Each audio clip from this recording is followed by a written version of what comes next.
So good evening, everybody. We're Hyder. I know you'll be driving, but hopefully you'll be able to listen in because Mark, the Mark Simon, the lender that was on with us a few weeks ago, you had a question about crypto and lending and stuff like that, and I think he has some information that he wanted to share when he gets here.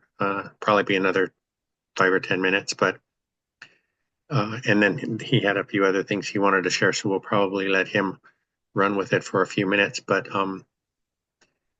before he gets in here, you guys have any quick questions?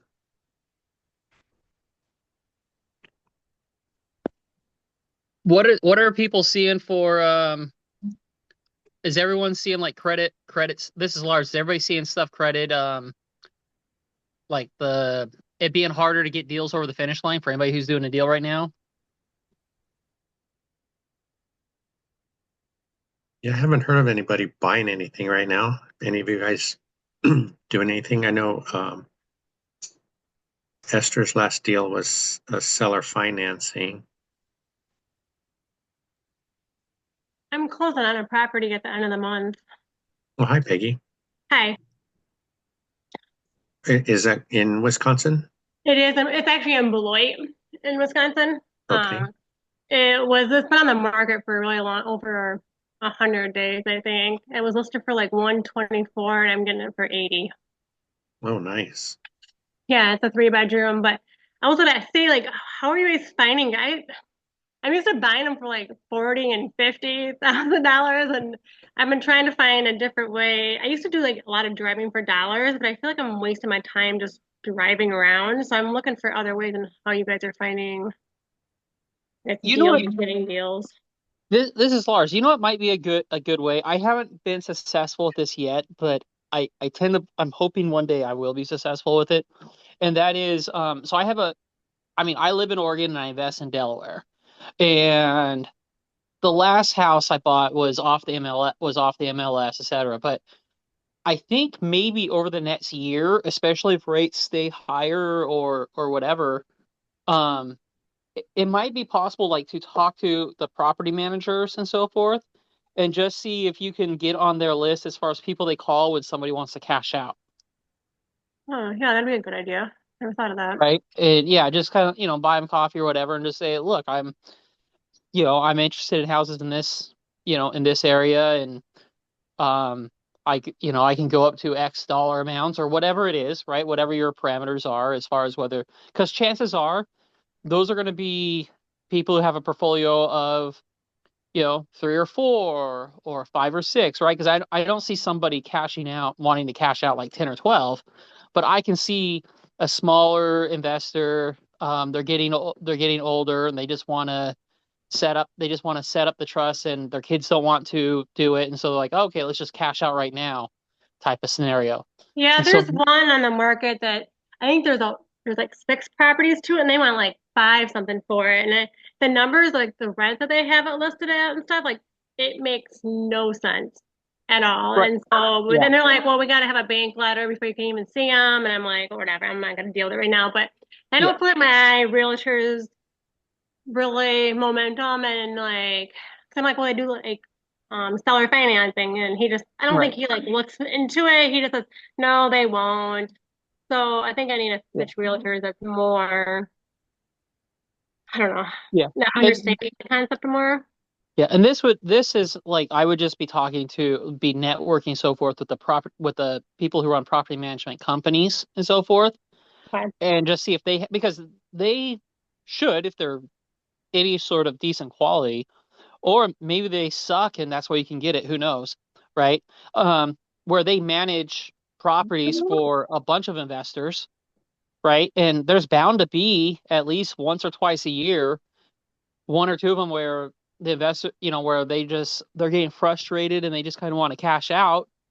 And if you can be their first call before it hits the MLS market, or before they call other people, or maybe even their third or fourth call, whatever, before they hit the ML, um, if you can be on the short list of they call before it hits the MLS, or they go talk to a realtor, because the property manager is going to be in contact with them way more, should be way more than they're in contact with a realtor, right? As far as managing those properties go. Yeah. So that's just an idea. That's I good. I kind know of thought that's about. another good idea. I know they have like the sheriff sale auctions, but you can't get into them and see them, and they're on Wednesdays in the morning. And I'm working my day job, and I can't get there Right. during them times. But I know in the past I've gone to the courthouse and got like back tax records and Yeah. mailed out letters that way too. Yeah, I'm just trying to find other Yeah. other ways to find them. Okay. Yeah, that was just kind of my idea that kind of came in my head this last year that I haven't been successful with my PM yet, but I'm hoping, I just figured that might be a way to get it before something hits the market or before it's foreclosed on or whatever. So, Yeah, and I've been watching the market. I watch look every day, but I've been watching like how long they've been on the market for. Because I know that's like they talk about a lot too. Is if it's been on the market for more than 15 days or 30 days. There's a few more that I'm kind of watching, but we'll see what happens.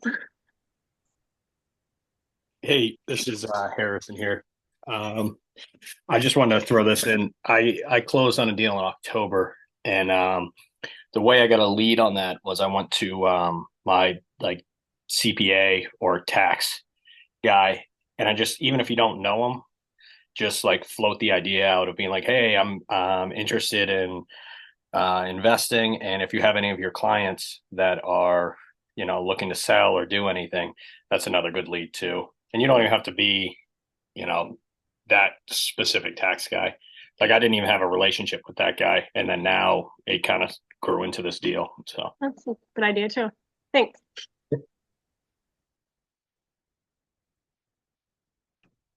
Well, you're on, Harrison. This is your first time with us, right?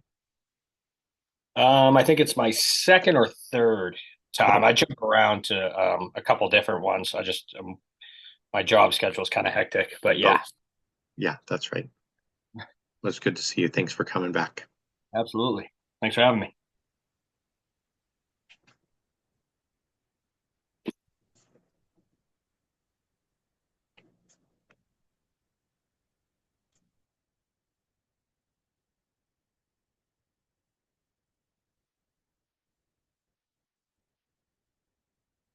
Who else is here?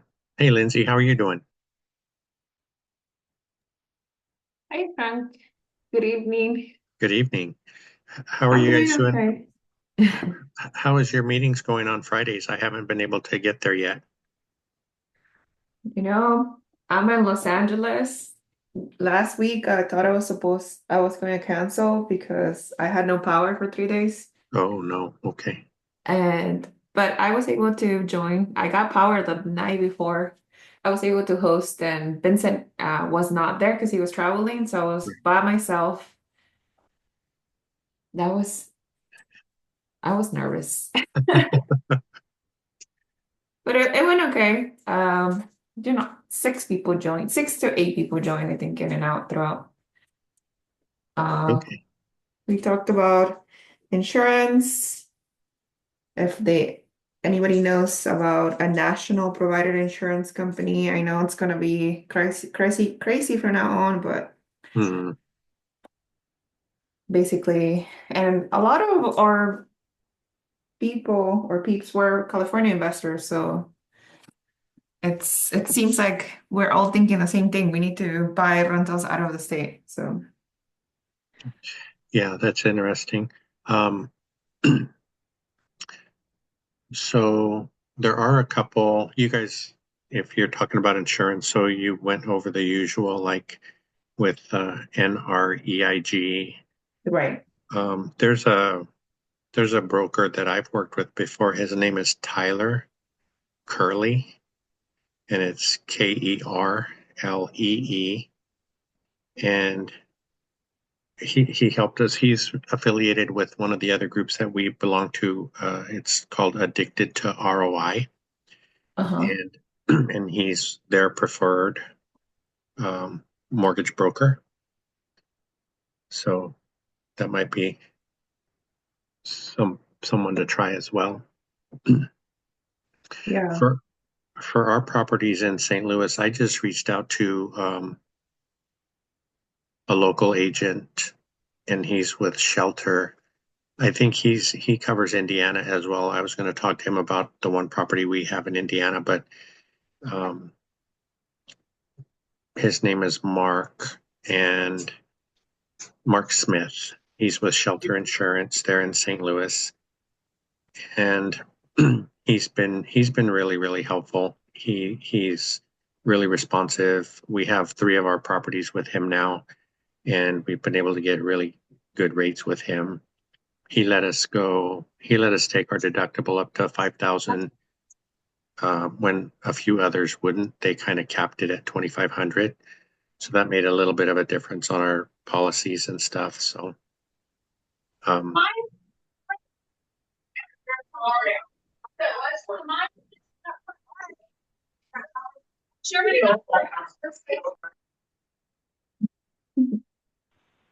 think that might have been Mark. So yeah. Yeah. Frank, Yes. the the insurance person in Missouri, he's not doing Indiana. He's not. No, he's not. I asked him. So the best insurance for me right now for Gary, I use the National Real Estate Group. National Real Estate Insurance Group. Yeah. Okay. So did you you called someone in Shelter Insurance in Indiana? Yeah, I called the same person that you told me before. Oh yeah, I think it's a different agent. From Shelter? Yeah. Okay, I'll try to verify that. Yeah, I didn't think that Mark Smith would cover us in Indiana, but Shelter Insurance is supposed to work in Indiana. I think Mikey pulled it up one night. They're in like 5 different states in the Midwest. Oh, maybe different agent specifically in India, located in Indiana then? Yeah. Not Mark. Yeah, not Mark, because he's only in. So Mark is covering our St. Louis properties and the one in Illinois. So he's got those 2 states. I guess Illinois is considered East St. Louis. So National Real Estate Insurance Group, they can do pretty good coverage actually, and also we can do market value instead of replacement. They will too. Okay, that's good. That's how we have it set up with Mark for ours. So we had on our call over the last few months, we've been talking about getting cash value policies versus full replacement policies. Yeah. And so there's a big difference in the cost there. We saved about half. Excuse me. We saved about half. Yeah, it turned out to be I'm saving a lot actually than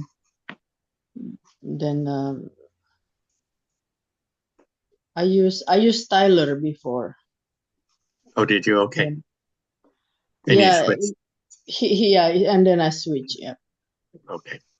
We had the properties that we turned over to Mark. They were with one of the NREIG, one of the people they set us up with. And even though our insurance is escrowed in with our mortgage, they kept sending me bills, and a couple of them got delinquent, and I wasn't sure why, if they were supposed to be paid through the lender. So I got a little bit frustrated with that, and I just left them and went with Mark.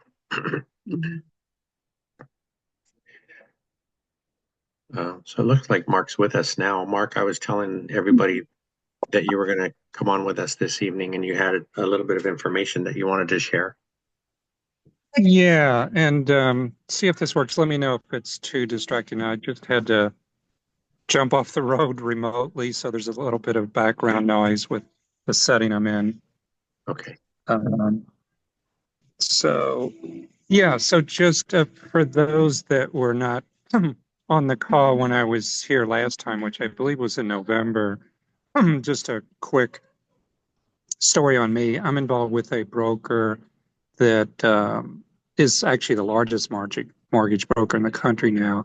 And the value in that is because of the volume that's being done, it allows us to have a larger number of relationships. So we've got about 260 different lender relationships.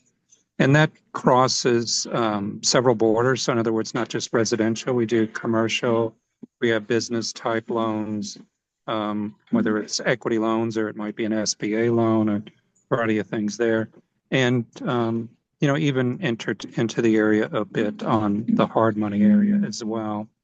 One of the things I like about the broker relationship, and because we do lending throughout the country, I mean, we're really in 48 states and do some things in Puerto Rico as well, is we get some obscure lenders sometimes, like literally there's one or two people, they're a bank and they've created a niche on a certain area that everybody else will say no to it. And they figured out a way to make sense of that scenario.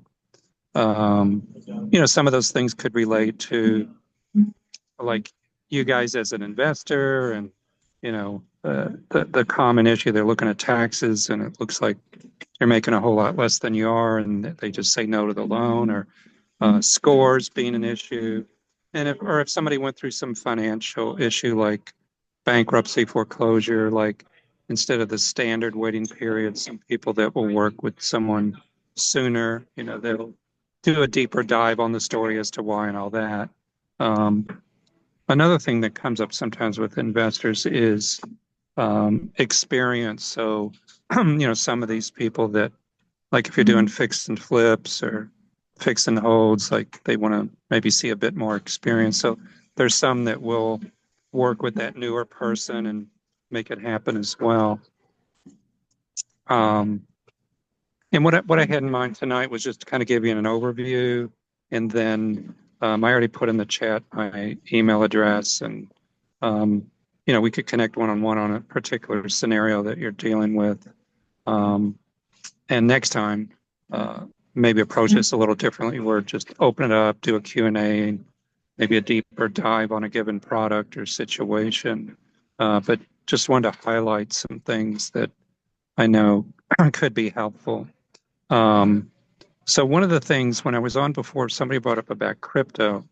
So as it turns out, that is still a new frontier, but there is actually a source for funding that can work for investors for that.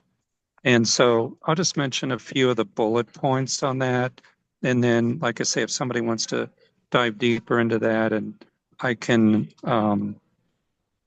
share that information in more detail. But it's a very streamlined structure. It's not the traditional, like, we look at your taxes for the last few years and, somebody's coming out to do an appraisal, and it's a very streamlined thing. So the basic concept of what these funders are doing is it's maybe a little bit like margin in the stock market, but where you're putting aside a certain amount of crypto that has X amount in value, and there's calculations that are done to estimate how that may play out in the months ahead to cover that. And as a side note, it seems like there's a lot of opinion that believes that the Trump policies that are coming in are going to be favorable to the crypto value going up. So it reinforces this idea of some lending people ready to step up and provide that. So one of the scenarios would be, if you were to utilize that service, is I provide a link, you go there, there's a certain process you go through with them, and it's a very secure structure, and literally a person could have their money within hours. The the way they structured is they're expecting payback within 12 months, but they will do extensions. Rates could be in the area of like 12%, but for example, somebody who's doing a fix and flip, they're trying to do maybe a cash buy and just quickly get in there, or they're going to lose the opportunity. It could be a way of making a cash buy, and you're doing your work over the next couple of months, and you're not waiting the 12 months, and so the actual cost to do it is really minimized. And it doesn't actually require a payment during that period.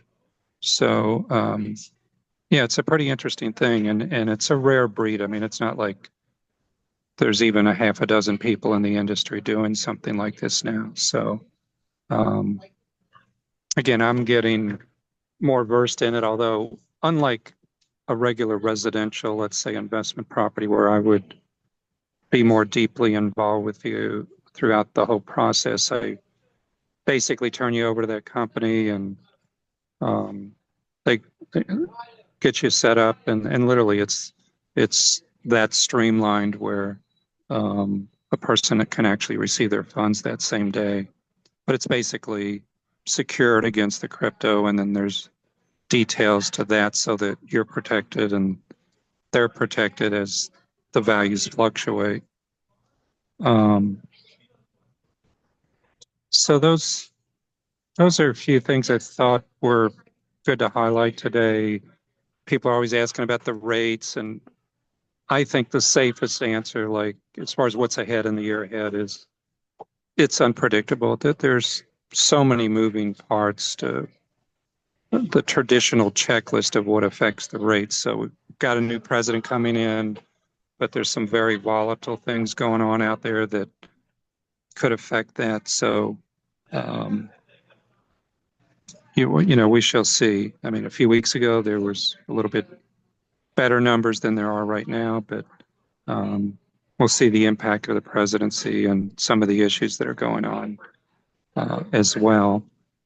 But I'd say, to sum it up, if you feel like you've hit a wall on some of the things you're looking at or prospective properties, don't hesitate to talk with me about it, because you could literally talk to 20 people and they all say no, and then we've got some of these odd niche people that will say yes. I'm not saying everything we're going to get somebody to say yes, but there's definitely more than a few scenarios that are just typically everybody says no, and some of these others will do it.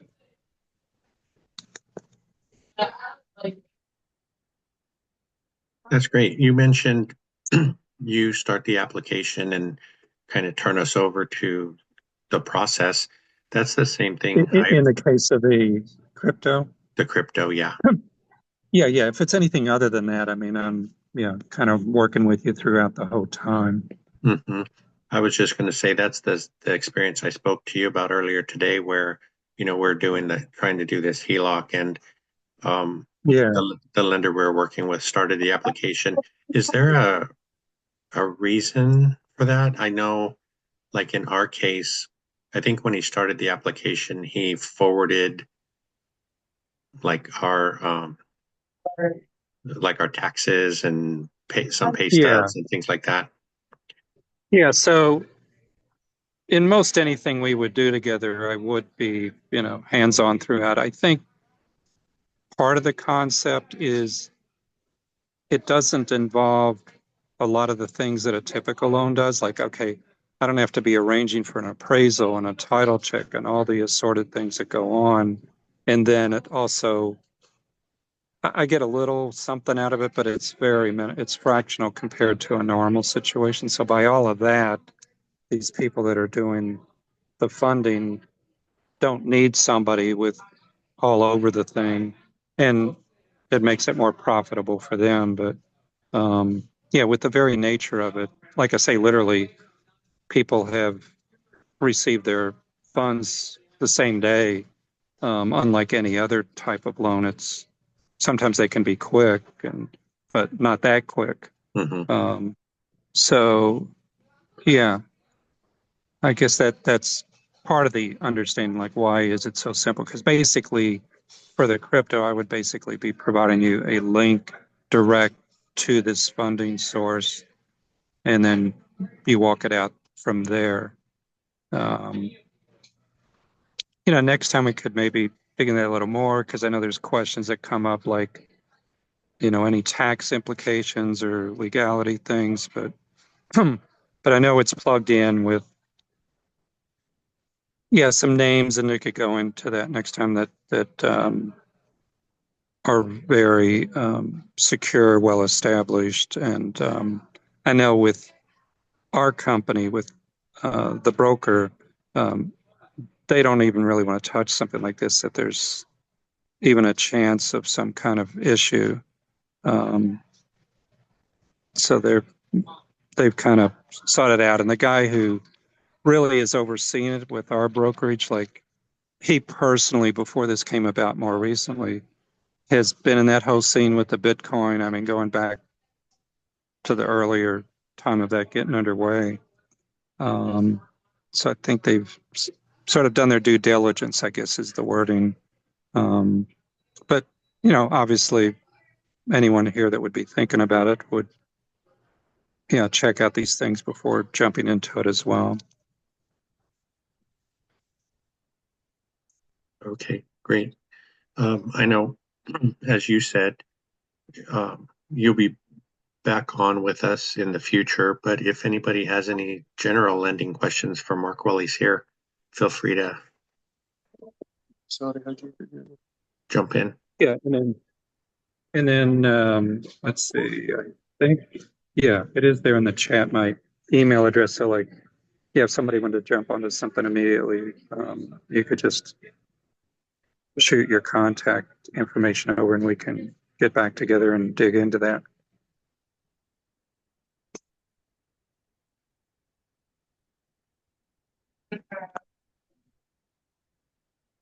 Great, thank you for that. But yeah, if anybody had a quick thing or loan type or something that might be helpful tonight, we could jump on that for a moment before we let you guys move on to everything else.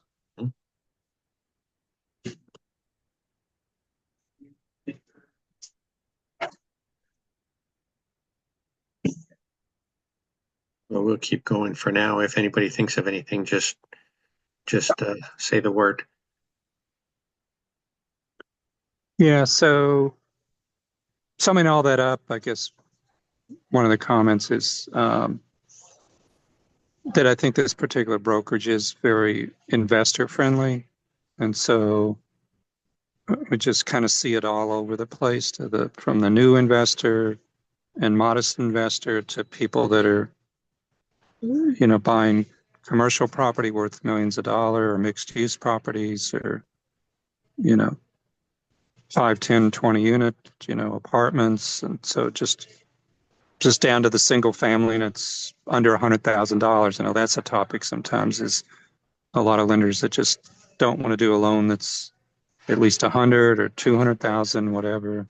Mm-hmm. But yeah, so we've got some people that will work on the smaller situations.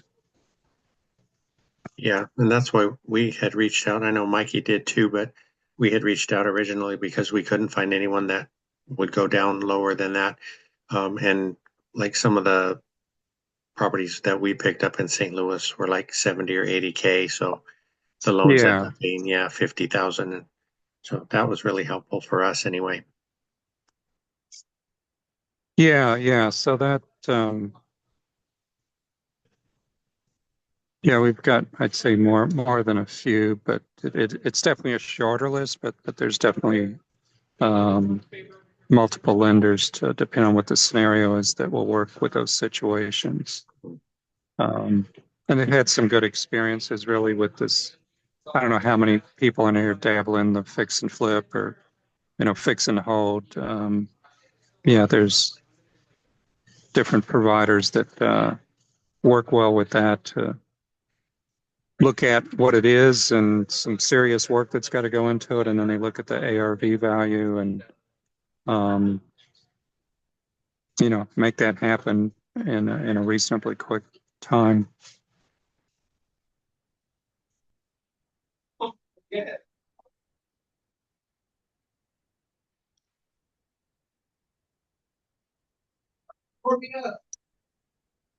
All right. Sam, I think I saw somewhere that you got your permit.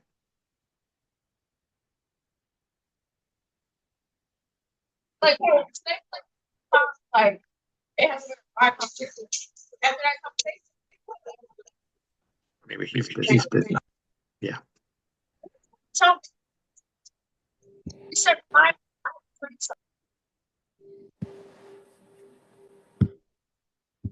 Hey, Chris, good to see you.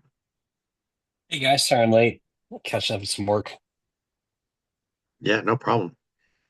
We were just talking with Mark Simon. He's a lender with Nexa.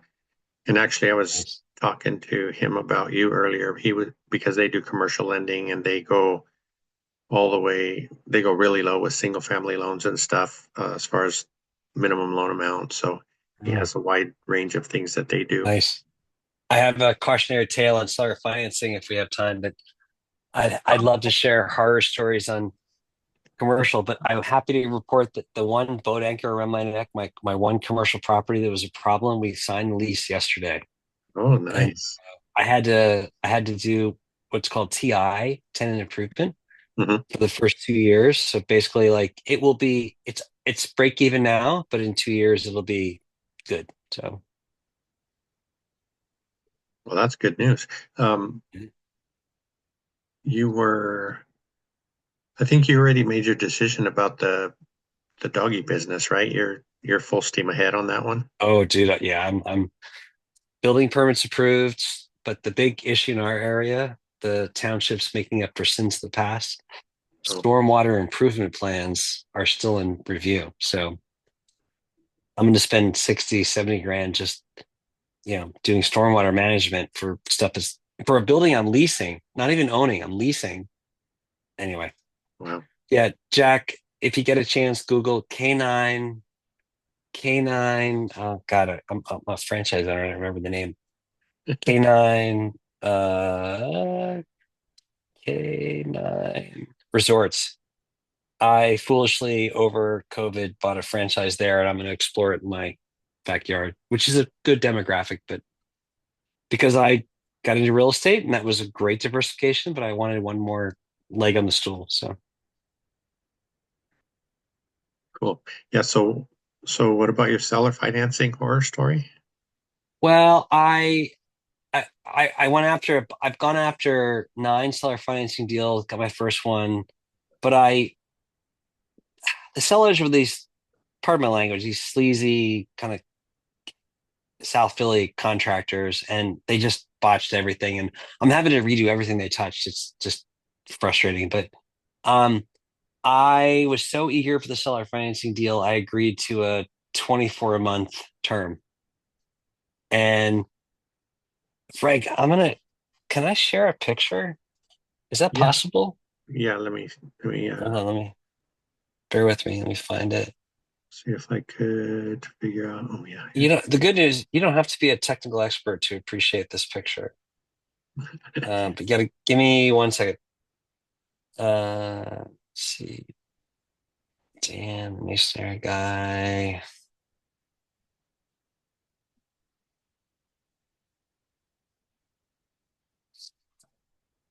Um, as we're getting more into the deal, we're realizing that it's long story short, but the father bought the building in cash and he had a day job, but he had a contracting business on the side, and then he bought it for his son, saying, "Hey, son, like convert this into upgrade this, and you can rent it out. It'd be great real estate." And the son, like, let's just say he wasn't motivated, didn't do a great job, and I'm just going to show you guys what we found. There it is. That one and that one. Okay. So I did not. I did a building inspection, but I clearly did not do a good enough one because we missed. Well, one of them we couldn't have found. That was not possible. But we didn't get up in the roof 3-story and kind of really, really, really, really kind of dig in. So, see if I can get this. What the heck, the pictures. We found like major structural issues, and the picture I want to show you. And I apologize. I wasn't expecting to show this, but it's really worth showing. Yeah.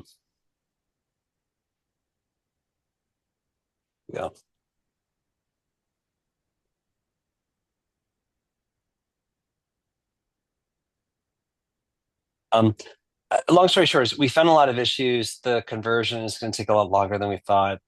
And I've got, in theory, I have to play at the loan this summer.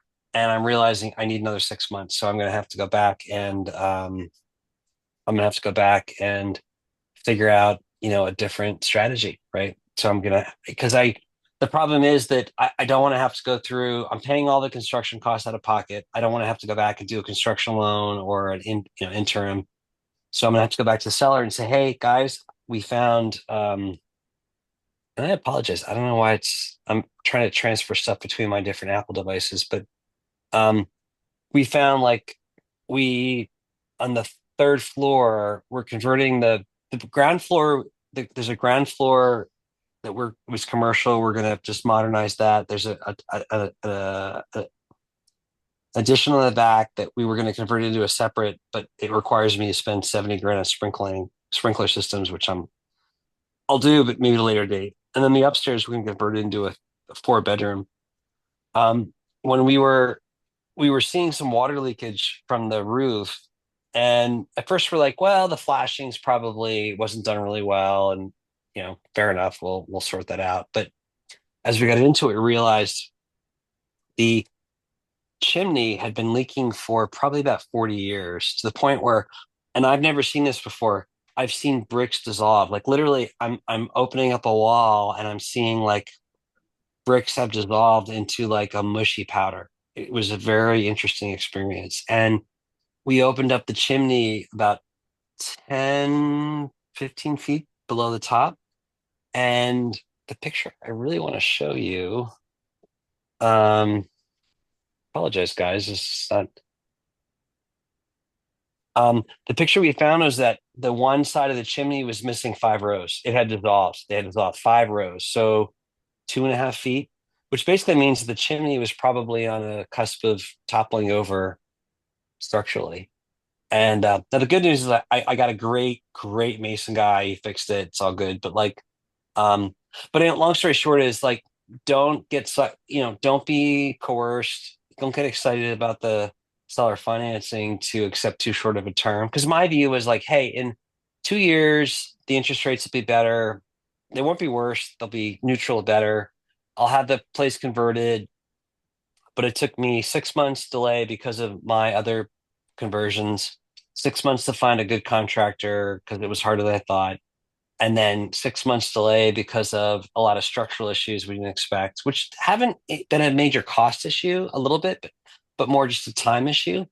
And now I've got, and I got 6 months to complete it, get tenants in, and then because what I want to do is have it done, use and occupancy, and then rented, because then it's just an easier financing deal. But now it's like, it's dicey. So anyway, that's my cautionary tale, Frank. Well, it sounds like a few lessons learned there. Yeah, a couple. It's good.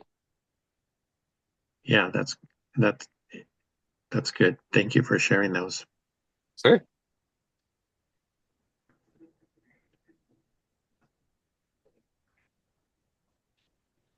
What other questions you guys got? Hey, Jeffrey, it's been a couple of weeks since we've seen you. How are you doing? Doing good. Doing Yeah, good. Yeah, it's been a while. You're still in Florida? Yeah, still in Florida. Just recovering from the holidays. It's got my tickets to Vegas, so excited about that. Been talking to Basilia Nice. about that earlier. Yeah, great. What did you end up doing, the decision on your water heater scenarios? Yeah, oh God.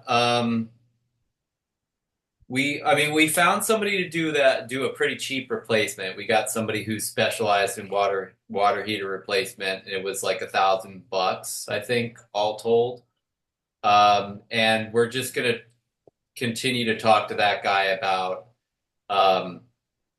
servicing the other ones. Mhm. But we don't see a lot of value in doing any of this fancy, the water softening and the filter and all that stuff. It just seems like more stuff to break, more expense to build in, Mm. and really we're just really just seriously considering just doing reasonable maintenance on the water heaters themselves, and then just seeing where the chips fall at this point. Just because if we can keep the replacement down to that cost, maybe it'll be a little more frequent than a regular tank water heater and a little bit more expensive, but it's yeah. I just don't see it as this giant as like a really screaming financial concern. That's I think that was initially my perception. It's like as I was learning about tankless, I was like, oh my gosh, this is a big deal. We got to make sure we take care of these, and they're going to go out too often, and they're going to cost us, 3 times as much. And it's like, no, that's not all true. It just looked that way initially. Yeah, no, that's good. I think, like you said, the other two options were going to start adding up pretty good. Yeah. Yeah. So, I'll keep my eyes open for those possibilities, but I just haven't seen anything I haven't seen any quotes that make me say that's a no-brainer. And so I think we just have bigger fish to fry until then. And until then, we're just going to look at maintenance and try to mind our P's and Q's and keep an eye on things. Hey, Jeffrey, I looked at my deals between 2021 and now, and what I've noticed is a negative trend. Like everything I had 3-4 years ago is now really positive. And some of that could just be time and grade, right? You had time to improve it. But like, I worry that as I got more into this, I was willing to make more aggressive deals, and I maybe was more aggressive and less wise. Yeah. I don't know. I'm kind of getting nervous on that front. Yeah, I think that is a problem, right? It's like because positive wins, right? It's like something's really going well and we feel really good. We get those dopamine hits, and then that leads to all sorts of emotional Overconfidence, right? Yeah, overconfidence, all sorts of cognitive dissonance that leads to bad decisions, and I think that happens a lot. It's like that we go on a little bit of an emotional roller coaster ride. We're doing really well, and then all of a sudden, that doing well creates a mental pattern that makes us do worse, and then which, by the way, ultimately then hopefully creates a mental pattern that makes us do better then. Yeah. But who wants to go up and down like that? We keep going in the right direction. Yeah. Yeah. So, that's the update on the water heater. And then otherwise, we're just turning some units. And I was telling Basilia about this, kind of made a big thing about it in our conversation before this call. But I'll just I'll share briefly while we're talking. We got a single family home that went vacant in December. And I think I may have mentioned this maybe one of the last times I was on, but we are following through on, we're going to pursue a Section 8 tenant for that place, because the market is paying $2,200 and the FMR is $3,800. So we figure even if even if we could just get just a some or a little bit, a fraction of that gravy, Mhm. it's a lot. It's going to amount to a lot over time. And there's nothing wrong with a little diversification in tenant pool anyway. So I went all in on pursuing that, and I went on Facebook Marketplace. We jacked up the rent to a little bit of a premium. Instead, our market is 2,200, so we put it at about 2,500, and we're listing it on all the Facebook Section 8 groups. And then we went on affordablehousing.com, which is kind of they're servicing our local housing authority for like they just send everybody there basically. So it is a national site, but they're basically the only game in town in our city. And then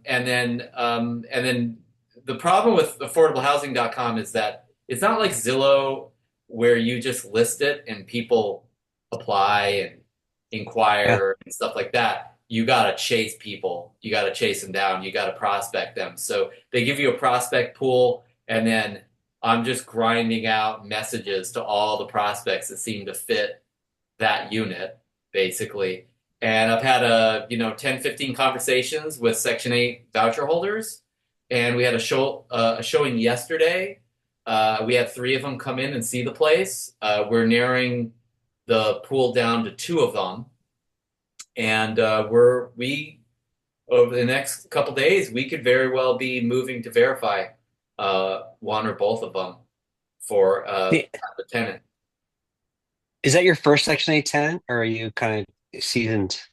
No, we've already got one, and my mother's had some over the years here and there, but not the big difference. This is not about like, oh my gosh, we're gonna have a Section 8 tenant. It's more about we want a Section 8 tenant in here. We are going to get one, right? It's the control, it's the pursuit and the push for one versus just like, well, I hope we get one. Maybe they'll find us. We don't want to wait around. We want to chase them down and capture the cream of the crop of the Section 8 pool. Yeah, basically. So, and again, the purpose is the premium that we can get. I'm testing this, of course, because we don't know for sure. It's all theory until it lands in the bank. But the test is, can we, first of all, get somebody? Because I've never really just said I want a Section 8 and get a Section 8. And then the second test is, can we get the rent that we are hoping for or that we're asking for, even though it is a clear premium in our book, it's a clear premium over what we realistically should be able to get from the market if we put all the money and energy into renovating the place. So that's the idea of the experiment here. Cool. So we'll see. I'll let you guys know how it goes. But my big dream on this is that we get somebody, and that in a year, not only FMRs go up, but we also just ask for quite a bit more, and we get the rent increase that we asked for, and that we're getting ballpark within the next 2 to 3 years, $1,000 a month a premium compared to the current market rent that we are seeing today from a Section 8, kind of government guaranteed income source. If I can get in the ballpark of that, I'm going to be I'll be victory dance for that, because to me that's a lot of money. That's going to add up. Nice. Yeah, I had mentioned to Chris too, because a few weeks ago Chris was talking about his places, and as far as rents go, shooting for the high numbers. On a smaller scale, I'm doing the same thing in St. Louis. So I think, I'm not sure if you were on with us or not, but the property manager had given me an idea of what he would ask for rent when he puts the place up. And it was between 1,000 and 1,100, but the FMR is 1,375. So I had them listed for 1,375, and then in St. Louis, there's when I talk to the housing authority, they kind of connect you with what they call the landlord liaison, and he's been really responsive to my emails, and Yeah. he Dion actually suggested that I list the link for the property on the housing authority website, and the liaison said the same thing. So that's what I did. And being Nice. this time of year, things are a little bit tough, but it's been listed for like 20 days so far, and there hasn't been much activity. But like you were saying, maybe we won't get the 1,375, but even if we got 12, it's still 150 or 200 more than Yeah. the PM was saying. Absolutely. Yeah. And I mean, I think everybody's got to decide what premium is worth it to go ahead and contend with whatever it takes to get that type of tenant. But to me, that like that kind of premium, it's like that's a no-brainer. I'm ready to go to work. So I'll let you guys know how it goes. Got to put my daughter to bed right now, but that's my update. Yeah. Thank you. No Good to worries. see you. I think have that's Frank, can I? go Sorry. ahead. This is Lars. I have a question. Yeah. When I how I have not done a Section 8 tenant at all before, and when I'm looking at FMRs, if I'm looking to buy a house in my town but in a different zip code, how confident should I be I can get that FMR listed on the website listed on the FMR website for like a 4.2 or whatever? And really what I'm thinking of is houses like in the more expensive zip codes of where I invest. And that's what I wonder, because obviously I know if I get a house that would work in that zip code, and if I can get the FMRs there, like obviously to me that's, if I can cash flow it that way, that's a no-brainer. I think there that's because- theoretical. I think it's theory. I Okay. think you have to test it. I don't think you can count on that per se. Okay. That's And my that's why I opinion. was asking. Yeah. Okay. No, that's why I I would had asked. I would just offer in some of my markets, FMR is the ceiling, and in some of my markets, FMR is the floor. So like I think you have to have that level of understanding. Otherwise it's hard to judge, just my humble opinion. No, that's a good point, because I know there's just certain zip codes where the FMR goes up in Delaware, and I'm like, I would love to have a house in that zip code. So I was like, well, if I know I can get that, yeah, if I know I can get that, then maybe I will take on the crappiest house possible in that zip code that has a 4-bed or whatever, and repair it, and get the hard money loan and get it taken out of the DSCR loan, knowing that if I know I can get that rent. Maybe I'm willing to take that risk if I know I can get that rent. But if you don't know you can take that risk, because the way I would look at it is, okay, it's going to take 4 months of contract work to get this done. If the market goes up between now and then I can go for market rent. If not, I can hit this rent number that I'm looking at. That makes those numbers a lot easier to pencil than, so that's why I was asking. Cool. Yeah, Yep. I think I would just add kind of the same thing that the guys just said. When I've talked to our property managers and brought up FMRs, it is kind of area dependent, because they do their CMAs, and the market, depending on the market, they'll tell you, we might not be able to get that high because the majority of the rents in the area are lower. I would probably lean more on the numbers that I got from our property manager when I was analyzing a property, and if it works at that, then like these guys are saying, and like we're trying to shoot for the higher rents that FMRs are listing.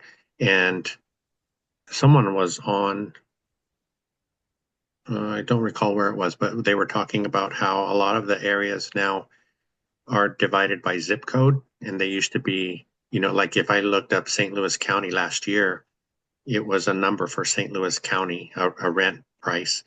But this year it's listed by zip code, and a couple of the zip codes went down, and most of the zip codes went up. So that's another thing that might have an effect on what you're doing.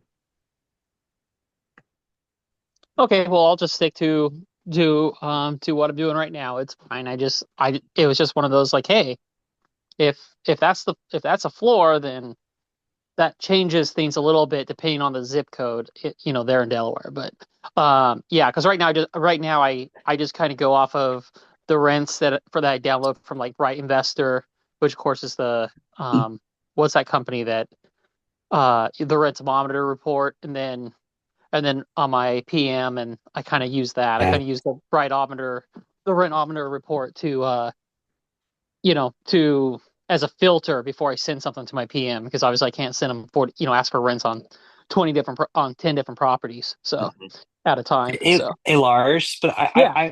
I would offer you this feedback, because and this is kind of this comparable to what I was maybe telling Frank. Like, I would say if you think that that's a good number for you, I would start your listings at that number. And I'm not talking about Section 8. If you're in Right. Section 8, I'm not the guy to talk to, right? But Yeah, I would list it at that high number, and then like Facebook Marketplace, through Hemlane or whatever. Make it at the end of the day, as long as you're on Marketplace and Zillow, everything else is frankly fucking immaterial, right? So like, do that, and then after a week and a half, if you don't see it, lower it, a bit, and then work it down. If you have, I'm a subscriber to Rent-O-Meter, but I think their data is weak. So I just, to me, I'm using them as like a rough calibration, but I'm not using them to do precise targeting. So like, food for thought, man. Okay, yeah. No, I was just kind of thinking as far as like what I'm penciling out numbers before having my property manager / agent go look at a property. As far as whether or not I could use. So yeah, I'll just stick to what I'm doing right now. But I do like the idea of Facebook Marketplace, and I'm a little.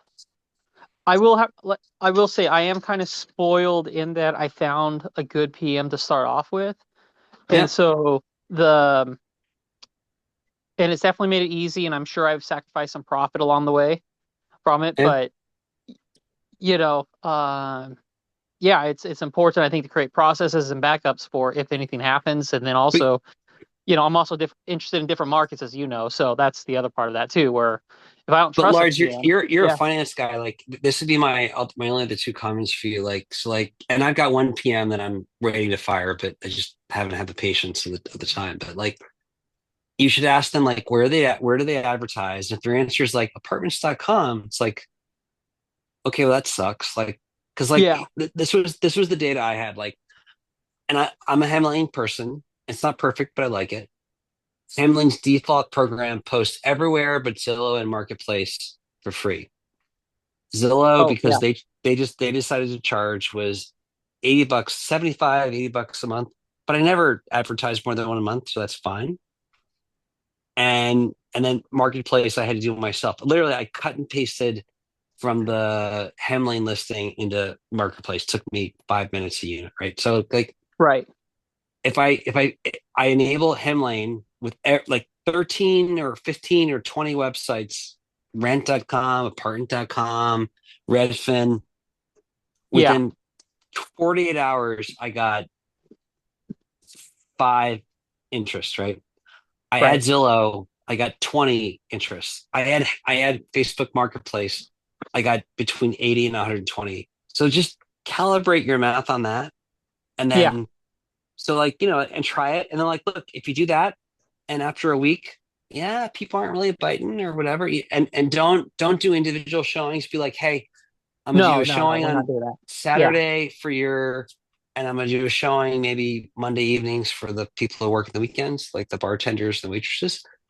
And then after a week and a half, if you don't get it, then you can modulate it. But anyway, it's food for thought. But just I think there's room for us to experiment on testing limits of rent, because Rent-O-Meter, we don't have good data, because I can go to Zillow and I can see historical home pricing for 10 years or 5 years. But when Zillow lists a rent listing, like, I can't see what they asked and what they got. And it's like, we just have really bad data in the rental space. Like, I think you have to, if you can afford it, and that's a big factor if you're starting out.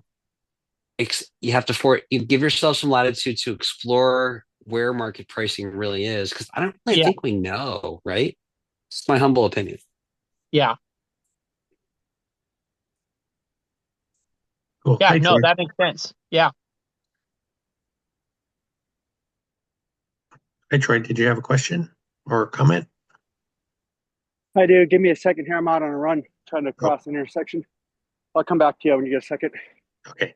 Hey Frank, can I use that time to show you two scary photos? Yeah, I think you can. It's still enabled, right?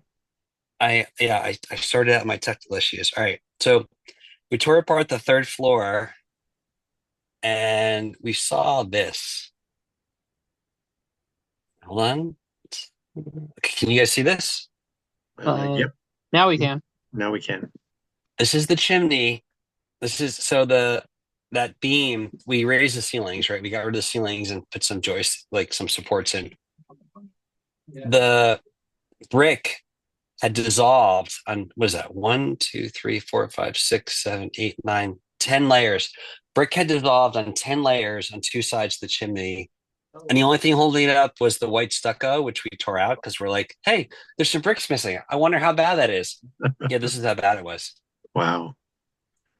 This is a brick probably from the 1920s. And I've realized one of my great gifts is I find really good contractors. It takes me a while. Like I found a guy who's like a artist scientist on the masonry side. So, all right, tell me if you guys can see. Hold on, wait. So your next question might be, all right, how do I end this? Let's see. Stop share. All right, next question might be, Chris, what was the cause of that? This was the cause of that. The fact that the exhaust only has like a ½ inch to vent, that's a whole separate health and safety issue. But all these cracks in the top of the chimney had let water in over probably 30 years to dissolve that brick. And I don't know why it just dissolved in that area, but it did. And then, so what's the next question might be, Chris, what did you do to fix that? So we did two things, right? First of all, we did this because it's too cold to, the long-term fix is we will pour a concrete slab here or a cement or concrete to kind of seal that in, but it's 20 degrees. So this is some roof sealing stuff. This is some roof sealing stuff that my guy said, dude, I know this is temporary. We'll fix it in like April. But frankly, this is what's holding most of Philadelphia together for the last 20 years. He's like, this will probably last you 5 years if you just ignored it, but I'm going to fix it properly. It's like a tar kind of thing, right? Mhm. And then what did you do about the holes in the brick? They're not Patched that puppy up, and that's what it looks like.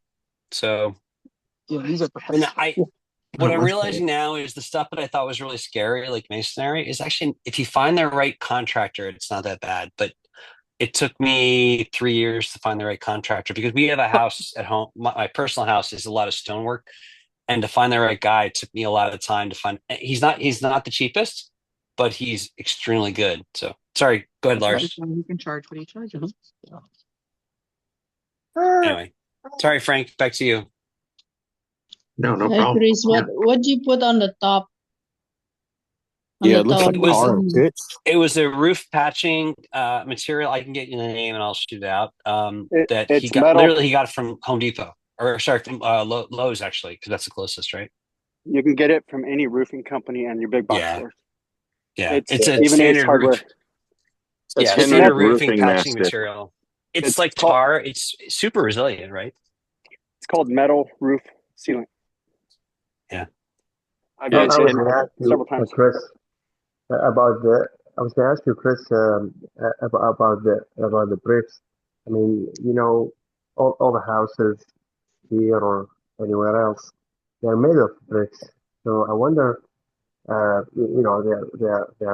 these bricks are made for exterior housing material. So, is the brick that was dissolved a specific kind that was used in the Yeah, past, or is it just no, regular? you're totally right. Usually, So usually bricks Sam, are, your weather. question, sorry, your question is so good, but like I'm not the right guy to answer that. Like what I learned from my when I found the right stone guy is like, well, like we used to make brick this way in the 20s and this way in the 40s and this way in the 60s. And like what you realize is like there's this whole technology in the same way like our iPhones have evolved over 10 years. The manufacture of brick has evolved between 1880 and like 1800s and like now. And like so like he was able to kind of say, well, like you can see this layer of brick was built in the 1930s, and it's like this type of finishing style, and the the mortar, is like this type of like lime to like to whatever ratio. And what you realize is that there's a whole bunch of different technologies around the whole brick. And so like what he told me is the brick that dissolved was a soft brick from the early 1900s that was more susceptible to water. And if you look at what he patched it with a basically like the mortar is practically concrete, and the brick is a much harder, firmer, but more brittle. But that's probably okay because it's structural. So I'm not the right guy to answer that question. But what I realized there's a whole science in the same way you could talk if you're talk to a technology guy, you're like, well, talk to me about like phones between 1980 and 2000. There's the whole similar science of how the bricks have evolved between 1800 and like 1900 1950. So like he said, hey, like this was a softer brick. The water dissolved it. They apparently they clearly did a repair job in like probably 1930 1950, which was interesting. And they patched it with like this other type of brick, which was better but not perfect. And so like I wish I could answer your question, but I'm not the guy. But like what I would say, if you got two things, my humble opinion, right? Two things. If you have to do a chimney repair, find a really good guy because it's really technical. Like I'm an engineer. I'm an electrical engineer and a physicist, and I used to do semiconductors, and like I totally underestimated how complex some of the stoneworks was from a science perspective. And two is if you have a house that has a lot of stonework, you really have to find a good stone guy because like a good masonry because like it's just so important. Anyway, humble thought. Sorry, Frank, back to you. My humble opinion.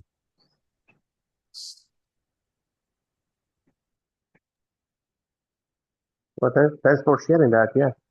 Um, I'm a geologist by degree, so there's two Oh, types of Sam, you types should of. be coaching us on this stuff. You should be the expert here. Come on. I didn't expect the brick to be made of any of this material any time, but it's possible that these bricks were made of either like a material called gypsum or or Yeah. it- or anhydride gypsum or it's probably something like called or the limestone, which is basically calcium. Yeah. Both these material are they can be dissolved by water over years. But I just didn't cross my mind that bricks can be made of either one, but Yeah. they can be. So yeah, thanks for sharing. This is a very And unexpected. Sam, the other thing I learned is like that you're talking about bricks, and that's the whole science there. But then the whole science of like the mortar, like how much lime and how much like what I mean, it's like there's such a science here that I just had no sense of like, and like I I would say if you have a house that has a lot of stone, just be prepared to put your masons kids through college because and my masons like I love houses that have a lot of stone. I'm like, dude, like I want something that's like stick frame and like vinyl siding because like otherwise I'm putting you and your grandkids kids through college. Like it's like I don't know. I love stone, but like I had not appreciated how it's great when it's great, but when it breaks down, it's really complex to solve, right? It's just I had no idea, and I'm humbled by the experience. So,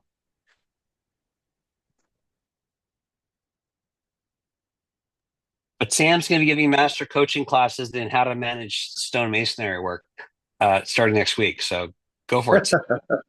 Yeah, Thursdays at 6 p.m. Pacific. Yeah, don't works.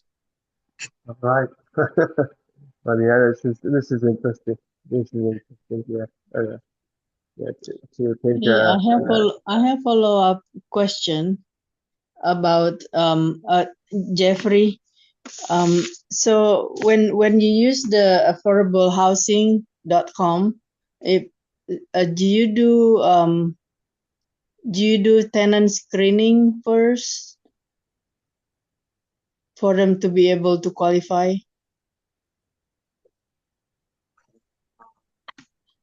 He's not there. Oh, he's not there. No, he's Can not you there ask, right now. what's the question I again? think you had to drop off. Troy, Oh, okay. Troy was wondering what your question is, Esther. Yeah, I was just wondering when someone there is a prospect tenant from affordablehousing.com because he's posting the house there, and I just wonder if should he do the tenant screening first? I just wonder how he determine if the tenant is qualified So I to think you're move. asking. I Yeah, think you're asking if you. to move forward to the application to Section 8. So I think you're asking about affordable, the housing authority's website. Yes, you if there's like, so my market's Kansas City, and I was actually going through it today and yesterday pretty extensively. So I was going to jump in on this question real quick while I was doing my run. Okay. You market your listing, or you can they actually have a list of tenant qualified people on there. You can list your property, and it's no different than you would do it through Zillow or apartments.com or Facebook Marketplace or Trulia or all the other platforms out there to list your property. You would, select a tenant. So if you get a prospective tenant, they'll reach out to you. You could just typically tell them that, or answer any questions they have, but also you interview them. They got to do a background check. You do all the similar stuff as you would. Other than there's a couple other procedures that you have to go through if you want to lease to them. So the tenant should pay for the screening then? Yes, they do. Okay. Or they get assistance from the housing authority. Usually they pay for it. So what I was going to say from what you guys were asking earlier, I think it was Chris was talking about his property in regards to, what's a fair price, the difference between fair market housing price and then what the housing authority list price is. So I would say the fair market housing list price is that's just a benchmark. It's what your average rents are going for that property in that county. Because when you look at the fair market housing or the fair market housing platform or the site, it'll say which counties it covers. Yeah. So that's just basically your average overall. So that's including luxury to your lower, listed prices, but that's the fair market price that they listed for. A lot of that's attributed from what your typical interest rates are, what property taxes are, and stuff like that. So they have a fairly good idea what people's mortgage prices are, and they're looking at it from an aspect of like, okay, for this size house, this list price or the value of the property is this. This is typically what we're going to see for rents, and that's how they list your fair market housing. Doesn't mean you can't list it for more than that. You can. I would say, your variance is probably plus or minus $200-300 above and below. That fair market housing. A good way to look at it is what I was doing today. I was on apartments.com and I was trying to do a CMA for my area, and because I'm looking to try to get my property listed with the housing authority, and so I'm trying to figure out what an actual good value to list it at is. So I went to apartments.com, and there is a section in the filter that says income restriction. You can select that, You can Mm-hmm. put the size of the property, 1 bedroom, 2 bedroom, 2 bedroom, 1.5 bath, 2 bedroom, 2 bath, 3 bedroom, 1.5 bath, 3 bedroom, 2 bath. You can put it in the filter and you can put the square footage in and it'll give you comparable properties for that. So I was looking at it today and it'll show you what they're listing the property for. A lot of the property management companies, especially if you look at like the apartments, the big apartment complexes, a lot of them are going to be probably nicer than your property, but it still gives you an idea of what they're shooting for. And what I came to the conclusion is a lot of them are actually listing the property right at the mark. If they're paying all utilities, they're going to use the housing authority's listed price, like identical I for see. for that unit size. And it'll say, like I saw a lot of them say, it'll ask you when you're planning on lease or renting. So put like the first of the month that's closest to it or somewhere around there. Because I came across a lot of listings where they say there's 3 available, 2 available, and not available till February 15th, not available till March 1st. So if it's showing that they're not available till like a month and a half out, guarantee you they're getting that price Okay. for housing authority. I found that very helpful today when I was looking at it. And it doesn't hurt to just reach out to those properties or property management companies and pretend that you're someone who's under income restriction, because there's a lot of them that don't even list. Someone lists the actual, because there's a lot of administrative fees that they charge. There's what the background checks on there, what their pet fees are. But there's quite a few of them that weren't even listing their security deposits. Some were listing their security deposits. And surprisingly, I was starting to see that some of them actually have non-refundable amount. It'll have it where they have security deposit is equal to first month's rent. $300 is non-refundable. $600 is non-refundable. I was Are pretty you seeing shocked the by that. market get more competitive? Just curious. Say that again. Are you seeing the market get more competitive? And that's what I inferred from your comment. Just curious. I don't know if it's seen competitive. I haven't like searched that broadly on it, but there was quite a few properties that were fairly new properties that were built recently. They're like the luxury end of things, and I was surprised they're even listing to Section 8. But it doesn't matter. I mean, that's federally guaranteed money right there. You just got to go through the hurdles. And a lot of, I think, the administrative fee is because they're operated by a property management company. So they're having to take their time by filling out all the paperwork, because there's quite a bit of like back and forth with the housing authority. You got to do saying, hey, you got to fill out, like, it's called a RFTA. It's a rent for tenancy application. And you got to fill that out with your tenant you're planning on leasing to. That tenant's got to take it to the housing authority. And then there's certain like days that you have to basically make your unit available for an inspection to be done on it. And then if they approve of the inspection being done on it, then you can lease to that tenant. And that's including their security deposit, their background check, whatever fees that are going to charge you, and so forth. So that's what I'm seeing so far. I haven't gone all the way through it yet, but that's what I've read up today and yesterday pretty extensively. Thank you. And for you guys that have property managers, like, you're paying them to manage your property. Like, if they're not pulling a CMA for you, you might think about finding someone else. I mean, it's this is my personal opinion. That's why you hired them. Like, they should Sorry, sure, be. CMA. What's that? Sorry, you used an acronym that did immediately register with me. CMA, you said? Cross market analysis. Yep. So you're basically looking at your area, say your zip code, what your rents are going for. That's basically doing. It's no different than if you're doing, like, you're trying to comp a property when you're doing a purchase. You're looking at what you think a fair price is. So you're like, oh, this is what, it's the same thing for property management companies, or if you're being a landlord or self managed landlord, you're looking at your surrounding area, like, all right, hey, what are my competition around me doing? How much are they charging for these size units?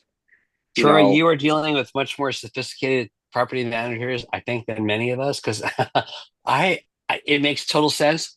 Never heard that or even seen that before. So that's awesome. My wife was a property manager for 8 years. So you married well, my friend. She had to do that. She managed, properties from 120 units to 16 units, and that was part of their job when they actually brought on a client.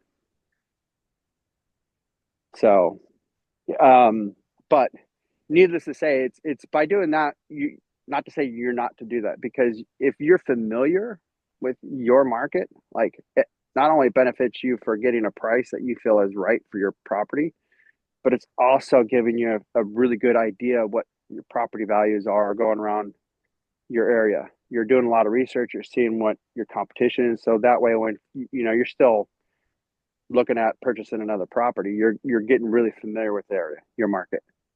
So I'm not saying don't do it, but I would say that it's, if your property management company is only listing your property on like Zillow, apartments.com, I would definitely have a conversation with them, like, hey, well, I mean, if you're only paying them like 3%, then I mean, that's a different deal.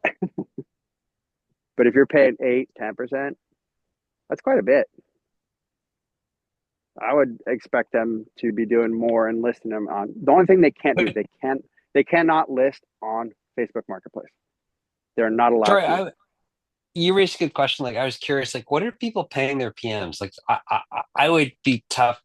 I would struggle to pay more than 7 or 8, but I'm also not getting great service. Like, what are folks paying, if you don't mind me asking? Yeah, I think it's really market dependent. Like, I mean, if you're California, you're the West Coast, East Coast, I'd say their property management companies are probably a little bit higher. It's also really dependent how big the property management company is too. I think from there, because from my understanding, what a pretty fair, like, it's also dependent on like the size. I mean, if they're operating a 42 plus unit, a lot of them you're going to see somewhere around 6 and 7%, because that's a lot of units there. And it depends on, do they have an office? How many staff do they have? There's a lot that goes into it, what they're going to be charging you and stuff like that. But I think the best way to figure that out is, join your Facebook groups in your market for real estate, your RIAs and stuff like that. Get in contact with local landlords in that area and ask them, hey, do you have a property manager? Oh, okay. How much are they charging? I'm in the market for a new property management company. I'm not really happy with mine right now, so I'm kind of looking at shopping. I'm curious what your property management company charges you. How about your wife? What's that? How about your wife? She's been out of the game for a while. She got out of it because it's kind of cutthroat business. So, and it's, you'll come to find out, like, dealing with tenants nonstop gets old. And you're talking like hundreds of tenants, where she wasn't necessarily dealing with the tenants directly, but she was dealing with leasing agents and property managers and stuff like that. So, like, those big properties, they come with a whole host of other issues, because you have property owners that are extremely wealthy. There's multi-million-dollar properties, and they have X amount of money that they're trying to get on their NOI on it, so your net operating income on it. And so they have, like, she was dealing with home property owners that would come in every quarter and seeing where things were with the property, especially when they're hiring them as a company. They say they're usually, when you have a transition of property management company for a large property like that, you usually have it because their tenancy dropped below a certain percentage. So if you have a 60 unit property that's at 70% occupancy, that's really low. they're looking at what they are going to be generating in terms of their net operating income for the year, because they have a certain amount of money they have to pay on their loan every year, and they're looking at generating income so they can buy other properties. So they'll hire a property management company with the expectation like, hey, if you hit 90%, we'll bump your percent on your PM cost to 7% from 6%. There'll be bonuses and stuff like that sometimes. And so, they want to get to 100% occupancy. So she was under the gun of having to get properties fully listed to 90%. And that can be a lot of pressure because they're doing everything. I mean, they're competing with other apartment complexes. They're marketing, they're doing bonuses that's why you'll see, if you look at some of the apartment complexes you look at, there'll be 1 month's free rent. They'll do it just to get them occupied.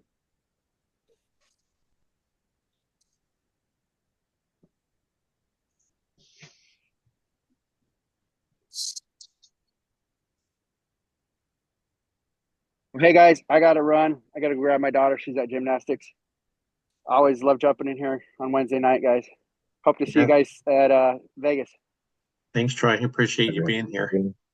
You bet. Talk to you later, Frank. Frank, have we polled who's going to be at Vegas? I'm just curious. Hey, Chris, you wonder how much the property management costs? I was curious. Like, I think the range is 6 to 10%, but I'm curious where people are landing right now. So I have in Eastern Washington 10%, in Texas is 9%, and in Gary 8%. Okay. In the range, it's good. Yeah. I think like I never seen below 8% though. Maybe for multifamily then. More units. Yeah. So what I've seen is 8 to 10 if you're getting in as a beginner. But I bought a property from a larger investor, and I inherited his property management business, and I came over closer to like 6, 7. Yeah, But when you have more units, then can be but lower. it doesn't always work out that way because like I feel they make up for that in the maintenance costs. Like I feel like they have my own, they're my 5 unit. I've got other 4 units and 3 units and 2 units that I'm spending like, I mean, a ridiculously smaller amount of maintenance on. Like, okay, it's $175 to go change a light bulb. And I'm like, well, I get it. You got to go. You got high ceilings, got to get the ladder. But like, I have some questions, right? So anyway, food for thought. And picking the right light bulb. Do you know how many different kinds of light bulbs there are these days? As long as it's LED and I don't have to touch it from there 15 years, I'm good, right? So. This is Lars. I pay 10%, but I have no fees. Oh, that's awesome. So no renewal fee, no renewal fee, nothing like that. It's a straight 10%. I pay 10%, and then unfortunately, I also have to pay 1 month's rent whenever there's turnover. But my average turnover is like once every 5 or 6 years, so that's not a big deal for me. But that's awesome. That's great. Yeah. But like Lars, to renew the lease doesn't cost anything. To how about a maintenance? Are they dripping you like drip torture like $300 a month, $500 a month? Like, what's your sense there? I've made. Well, one property that I bought in 23, I haven't made any repairs on. The other property I've owned for 12 years, I think there's 2 big repairs over the last 10 years. And then I just replaced an appliance. So yeah, over the 10 years that they have managed it for me, I've had 3 big repairs that I can remember at all. And then I can't remember any other repairs other than those. So maybe there's something else out there, but that's really good. Yeah. Okay. Yeah. So, so like if I was having turnover, it would hurt right? Like if I was having annual turnover, it would hurt a lot, obviously. But fortunately, I haven't had to deal with that in Delaware. Cool. Yeah. So again, high on the, on the 10%, but no other fees. It's not like it doesn't cost anything for somebody to go out there and look at it. It only costs something if they go out there. I only pay if they go out there and repair something. Then I'm just paying the repair costs, and then if I can, I try to put on the credit card I have set aside for the properties. But I'm not paying them $50 and then a repair person, Yeah. $500, whatever. And I will say, Yeah. I do occasionally spot check the repairs, and what I do is I'll call somebody out of the phone book, just randomly call someone, hey, I need this repair over there, and I'll compare it to the one or two quotes I got from them, and they've always Cool. been cheaper. So it's always been cheaper. I've yet to like catch anything funky or anything like that. Nice. And so I would say my 10% is probably more on the 8% when you factor in the costs that I have saved compared to retail, I guess. You know what I mean? Nice. Because they call somebody, they have however many properties, and I'll just tell you Nice. consistently, like when I spot check, it's always lower than when I call somebody on the phone book. So Nice. It's a shame, Lars, you invest an hour from where I live, but you're literally opposite end of the country from. I'd love to get more chance to hang out, but no worries. yeah. Well, we'll hang out in Vegas. So Exactly. yeah. Frank, any idea? So can I ask who from this group is going to head to Vegas, virtually or physically? Frank, are you going? We're supposed to be going. I'd love to buy you and your spouse drinks if you're interested, or dinner or whatever. So, Yeah, that sounds awesome. yeah, I appreciate the Lars, offer. you gotta come as well. You can count on it. So Yeah, my who wife all and I is will. going to be Yeah, my there wife and I early? will be there, so that'll be fun. Sorry, Chester. Who's going to be there early? So I'm thinking about coming in Wednesday night, maybe, but I don't know that I'll make the Denny's. I want to be there for Thursday night Denny's and Friday night question mark. Robert's going to try and organize something for Friday night, and then I'm going to head out Sunday night. So that's my view. So probably not Wednesday night, but Thursday night, Friday night, and then the weekend. Yeah, and I'll be there. I'm getting there on Wednesday, and then flying out Monday. My wife and I What are. are you getting in Wednesday like in time for like Denny's or like Wednesday like late? Yeah, we should be. I think I don't remember what time my flight gets there, but I think it gets there during the day. So Denny's is always midnight, isn't that right? So Is it? So yeah. I don't know. Yeah, Okay. That's what I was told last 3 in week. the morning here.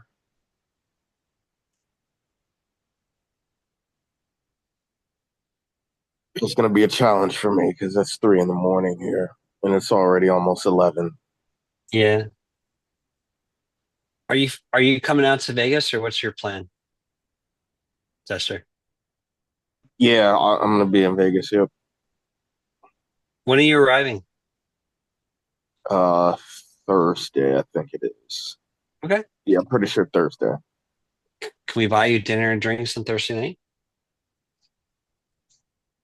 I guess sure. I mean, Yeah, I'll be why not? where they're at the Denny's meetup, so I guess Cool. Okay, cool. yeah.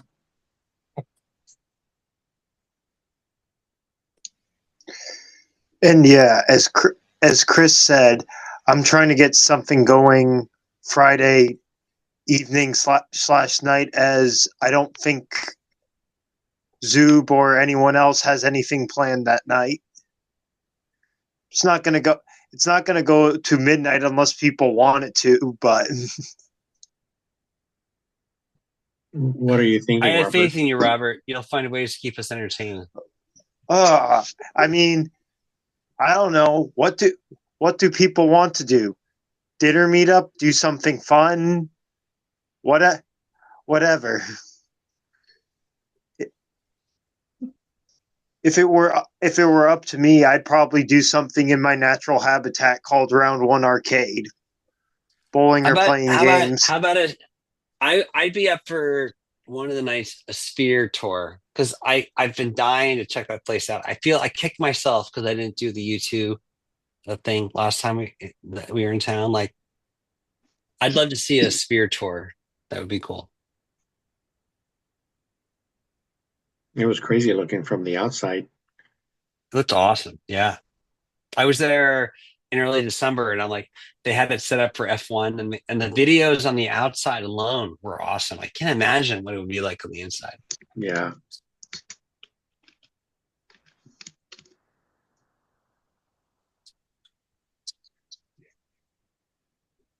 All right. Mark, Well, please, we can please don't tackle it tell over the me. next couple weekends. Yeah, I have no idea what you're talking about. The spear.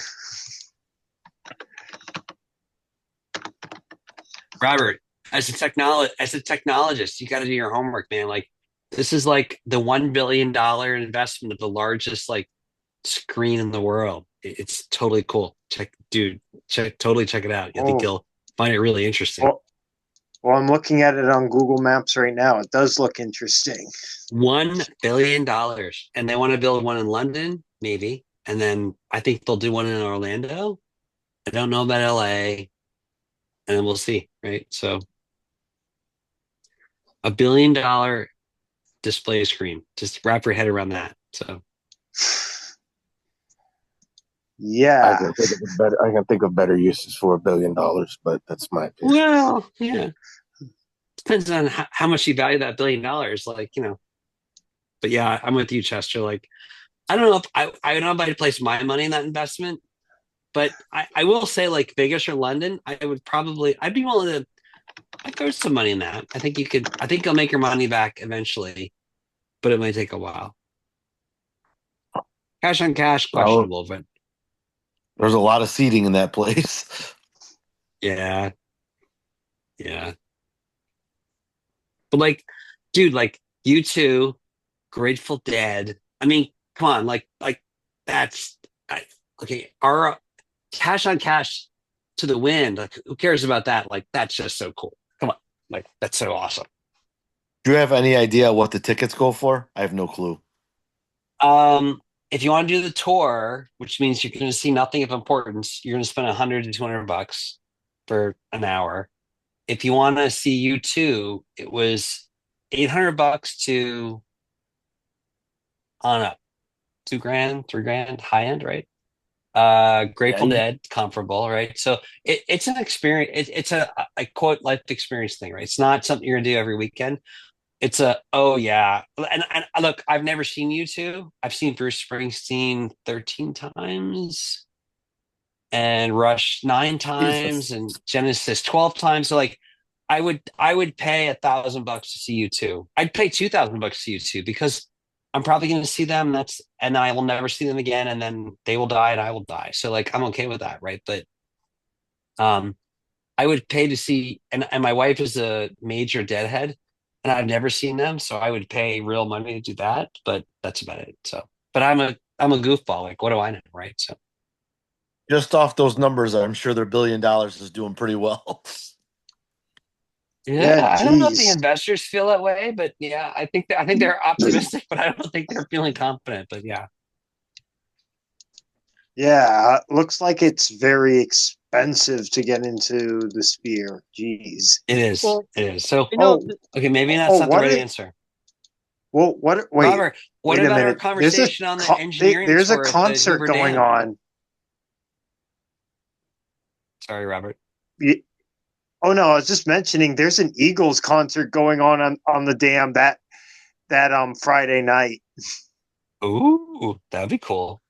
Eagles So would be that great. though those are hella expensive tickets. Damn. Yeah. How much, Robert? Cheapest Give us is- the range. The cheapest is $500. Yep. Yeah. That And is high hella. end? What's high end? Come on, give us the range. Come on. Oh, come on. Well, sorry, I just lost my 2,500 maybe? Nope, the highest is 3,800. Ooh, holy crap. I would tell you this, from what I've 17,600 heard, seats. there's no bad seats there because the sound in the line. But anyway, anyway. All right. But separate from that, Robert and I spent last night talking about the Hoover Dam tour. which is cool. They have a special engineering technical tour if you're a geek. You crawl through the inner bowels of the Enterprise. Well, here's the thing I don't know, Frank. When I was there a month ago, they still had everything set up for F1. I don't know if that's still up or not. I don't know if they're going to leave that or take it down or Yeah, I wonder. I don't know. Yeah, we'll find out.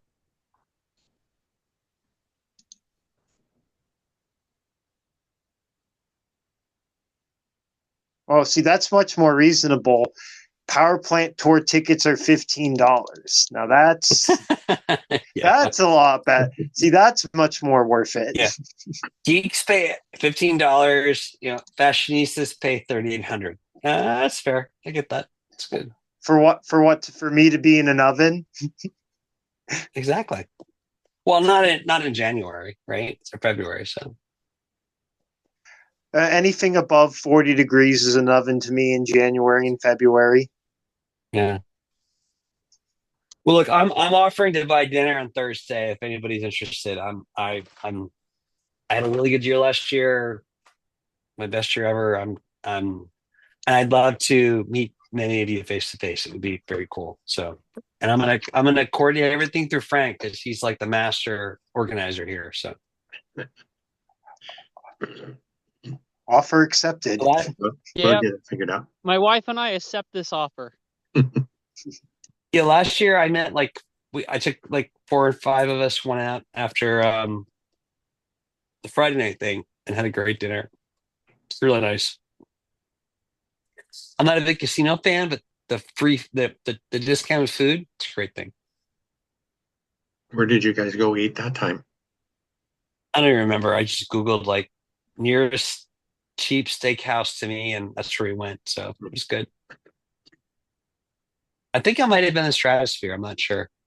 Because I remember seeing the list, and my wife and I had gone there.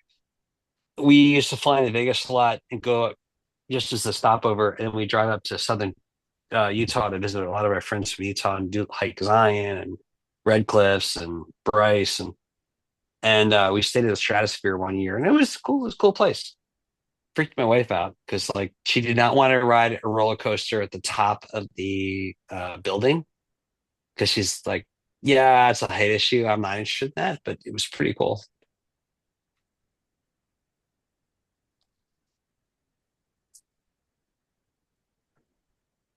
Frank, what do you want or hope to get out of the trip in February? Like, I'm just curious, like what's your aspiration, man? Well, we've talked about that on a few occasions. I think just like last year, I think there were a few speakers that we really enjoyed listening to.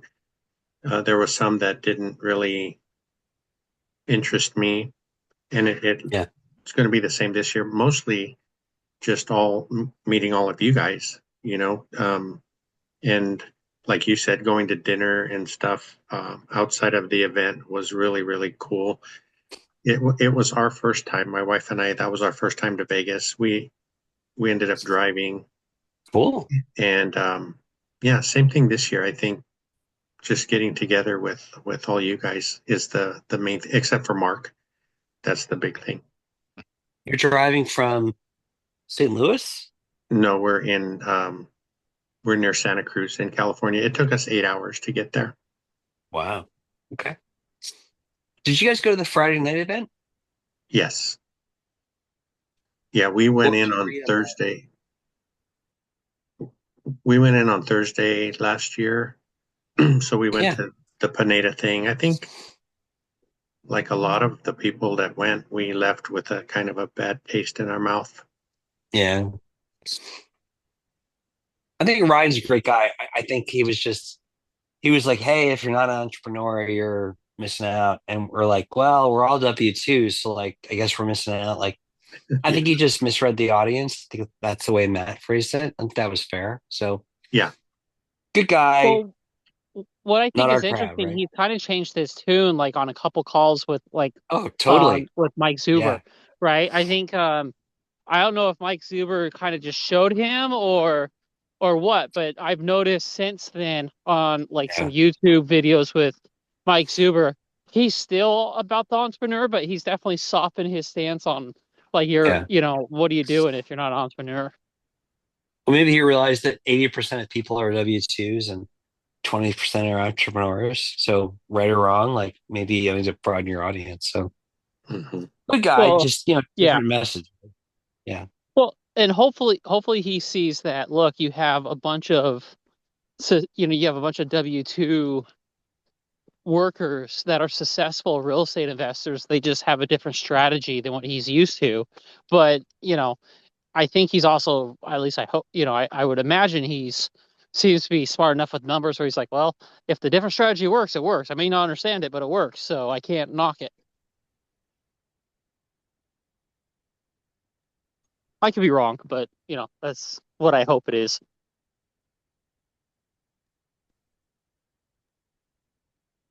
Ryan wants to try gold prospecting. I like that. I like that perspective. And the financial firefighter wants to just cause chaos. So I think these are all sound like great ideas. I think we should figure out a plan, Robert, and Frank, for like Wednesday and Thursday night and Friday night. Like maybe we don't burn down the place until Friday night. Maybe we kind of take our time and socialize, and have a nice dinner, milk them for some good dinners, and then we kind of burn the place down Friday night, right? So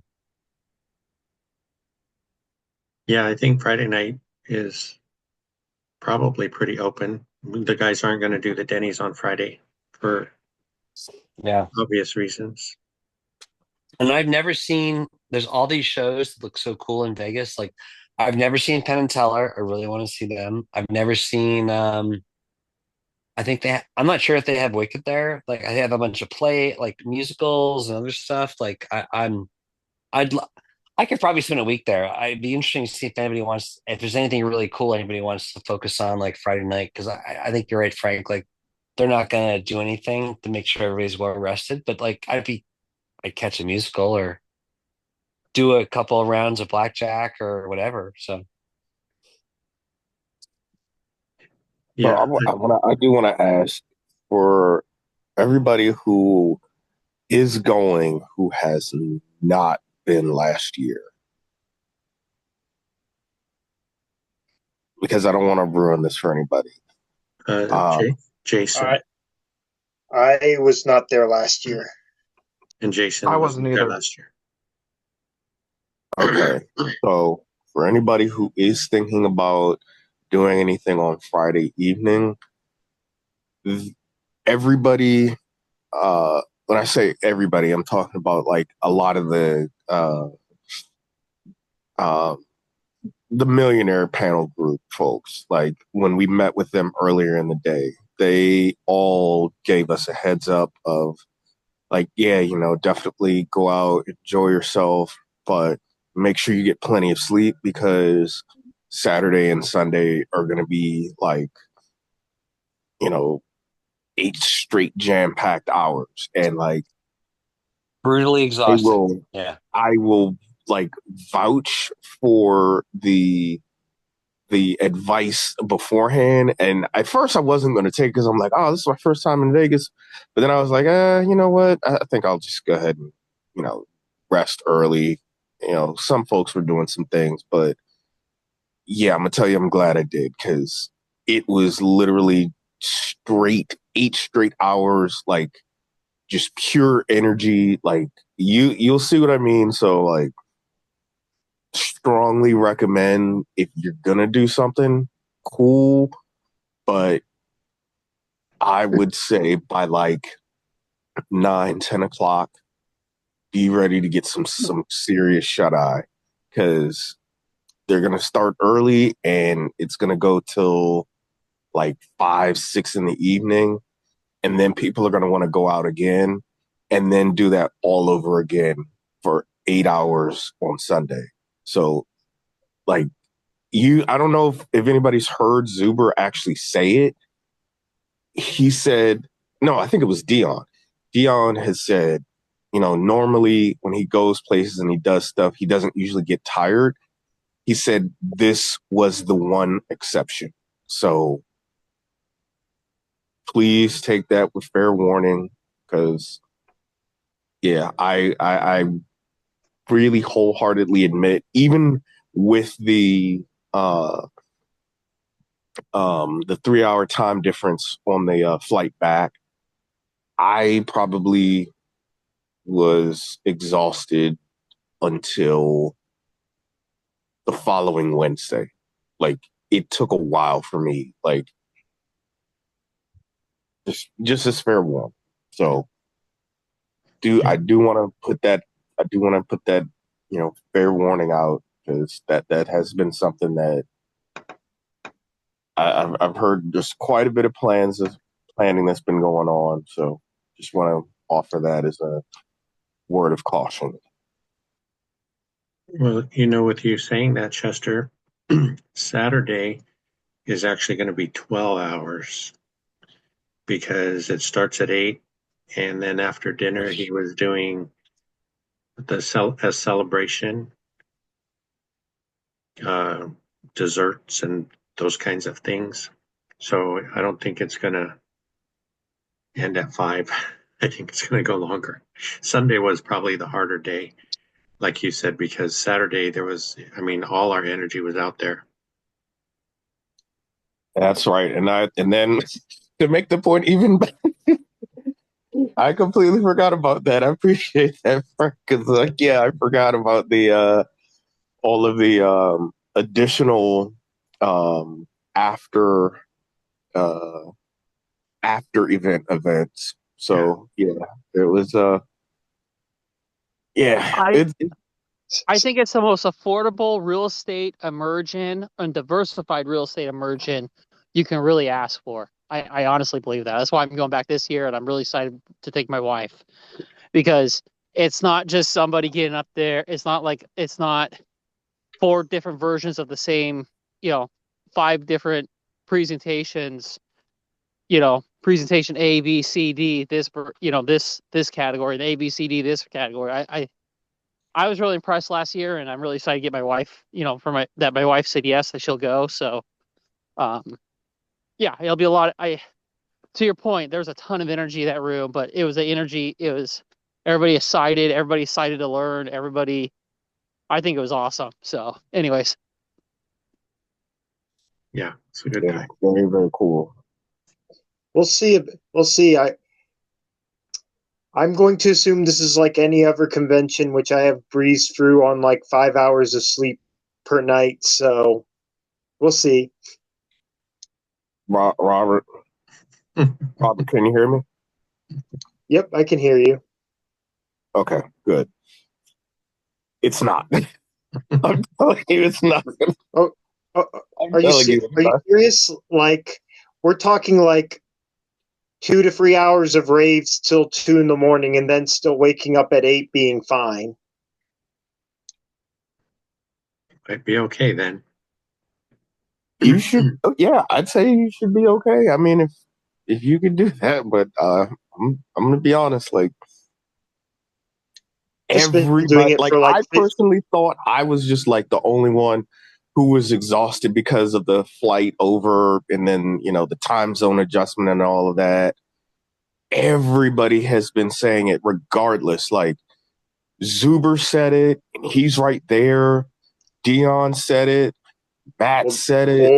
Old. I think that's the problem. Old. Okay, well, I'll say this. They're not that old. All I can do is provide the perspectives that that folks have been providing, and like I said, we'll see. Maybe you're right, and maybe I'm wrong, and I'm going to regret.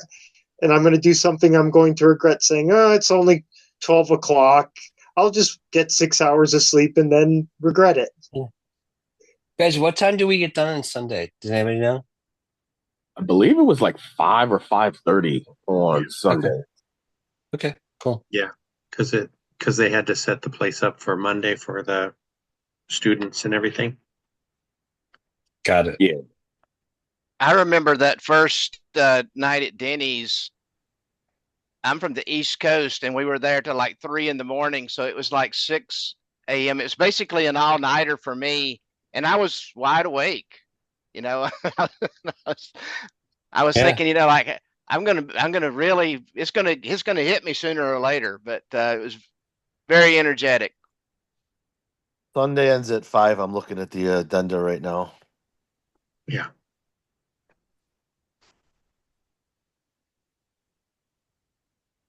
Yeah, so all I can say is fair warning. Fair Saturday warning. ends at 6. Oh, it says 6? Fair warning taken. Anything that was planned to be done on Friday night was not intended to go late. Like honestly, Robert? like Oh no. Friday night's on you, man. You gotta help us plan a good night. well, you know, for those of you who want to stay late on Friday night, I'm game, but wasn't my intention. I was thinking of something that took place between 5 and 9, but if there are people who want to hang out later, I'm game. Nice.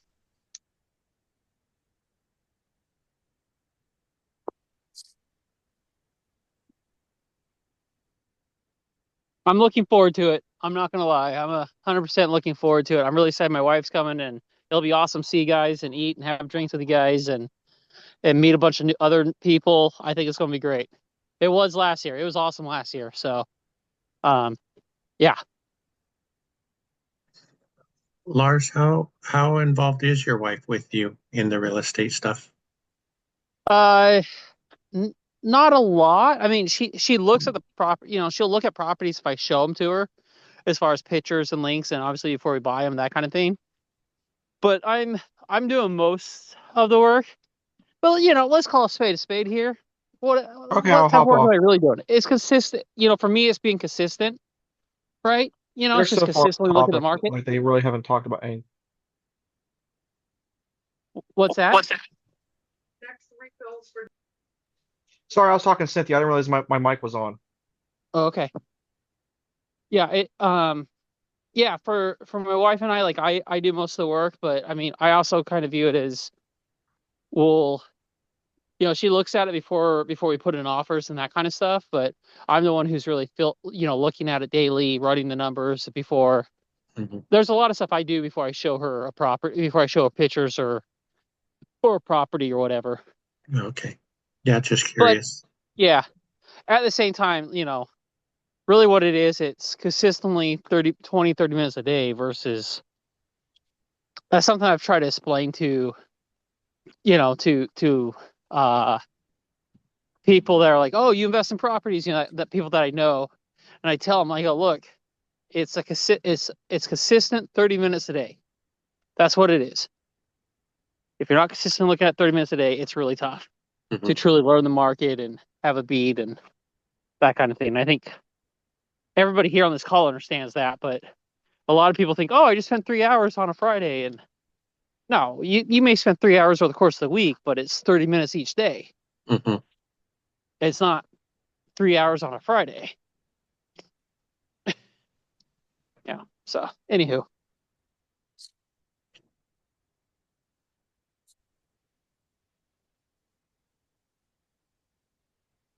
Cool. If you guys don't have any other questions, we're going to have an early meeting.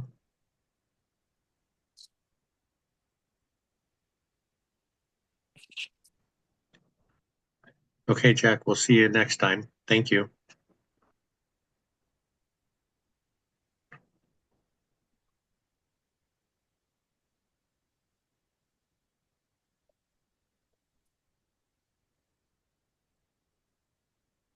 If nobody has any other topics, I heard of a devious strategy to get back at that smart aleck tenant you mentioned the meeting before last, Chris.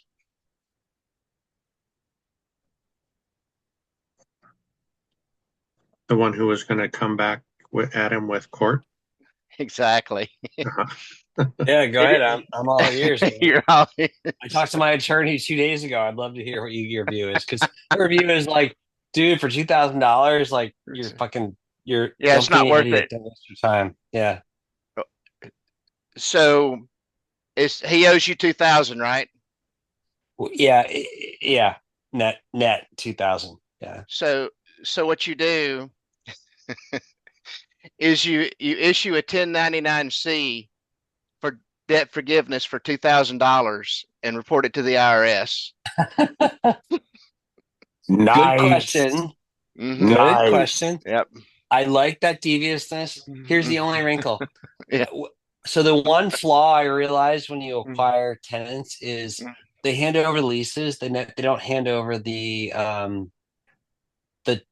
tenant, like the application forms. So I don't have his social security number.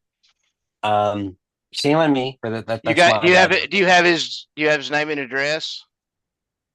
Yeah, I do, but I he's obscuring his address. He's like, oh, you can send it to my parents in West Virginia. It's like, oh, that doesn't tell me. It's like, So but like, you can issue a 1099 MISC and send it to the IRS, or you can send him a note requesting his number to report it, and if he you doesn't, can, yeah, you you can. can report a 1099 MISC and say he wouldn't give it to me, and then on top of that, there's a $50 fee for not complying with giving you his social for Yeah, the reporting it. yeah. You know, you're speaking my language. Like, it's like I got a blue sticky on my screen. Like, I've got to get the 1099s done like next weekend because that's a pain in my ass. But like, yeah, and like, but most of the like QuickBooks won't do a 1099 unless you have their EIN or TIN or SS number, Right. and like you have to go to like this obscure Haitian website who will file a 1099 if you don't have their EIN or SS number. But that's devious. I mean, Mm-hmm. dude, from a devious perspective, I like that. That's good. Yeah. Like, I'll have to think about that. But yeah, I have to get over my like like my I want justice versus like what's the right business decision. Because Exactly. like It's definitely not worth your time. But if he owes it's you not worth. $2,000 and you forgive it, then technically you've canceled a debt. Yeah, So just it saying. doesn't work. Yeah, and like and now I got a lawyer drafting a mutual release to not sue me and the other tenants over this dog thing, and like I'm sure that'll be $500, and it's like, oh God, is this even worth it? Yeah, I don't know. Yeah. And literally, like, dude, if he touches my insurance, if the insurance catches any wind of this, like that could be like, you know, Yeah. 6, 5, 10 grand. Like that could be, Yeah. like it'd be like, Totally not worth messing with him. I agree. it could be like getting like a bad sexually transmitted disease. Like, you know, it hangs with you forever, right? Like, you know, like I'm not sure I want that. So yeah, I gotta figure it out. It's all good. Should I stop recording? Yeah, probably. Yeah, it's probably not right. Not probably the right political thing to say, but yeah, it's all good. All right. Well, I think that's a good one. But Frank, it is medically correct. So I'm just saying, like, I wasn't political. I might have been politically faux pas, but I wasn't incorrect, right? So right. Hey, has anybody, just a minor question, has anybody gotten a business account? So I'm in a bit of a weird spot. I've got a my day job, I got a business account with with Home Depot. I negotiated a $35 million contract with the Home Depot for a spin. So, and I was able to tap into that from a personal perspective. So that's just like, that's a bizarre happenstance, but I'm going to go set up a business account because I really like this, like Benjamin Moore stuff that Matt uses on his properties, the paint.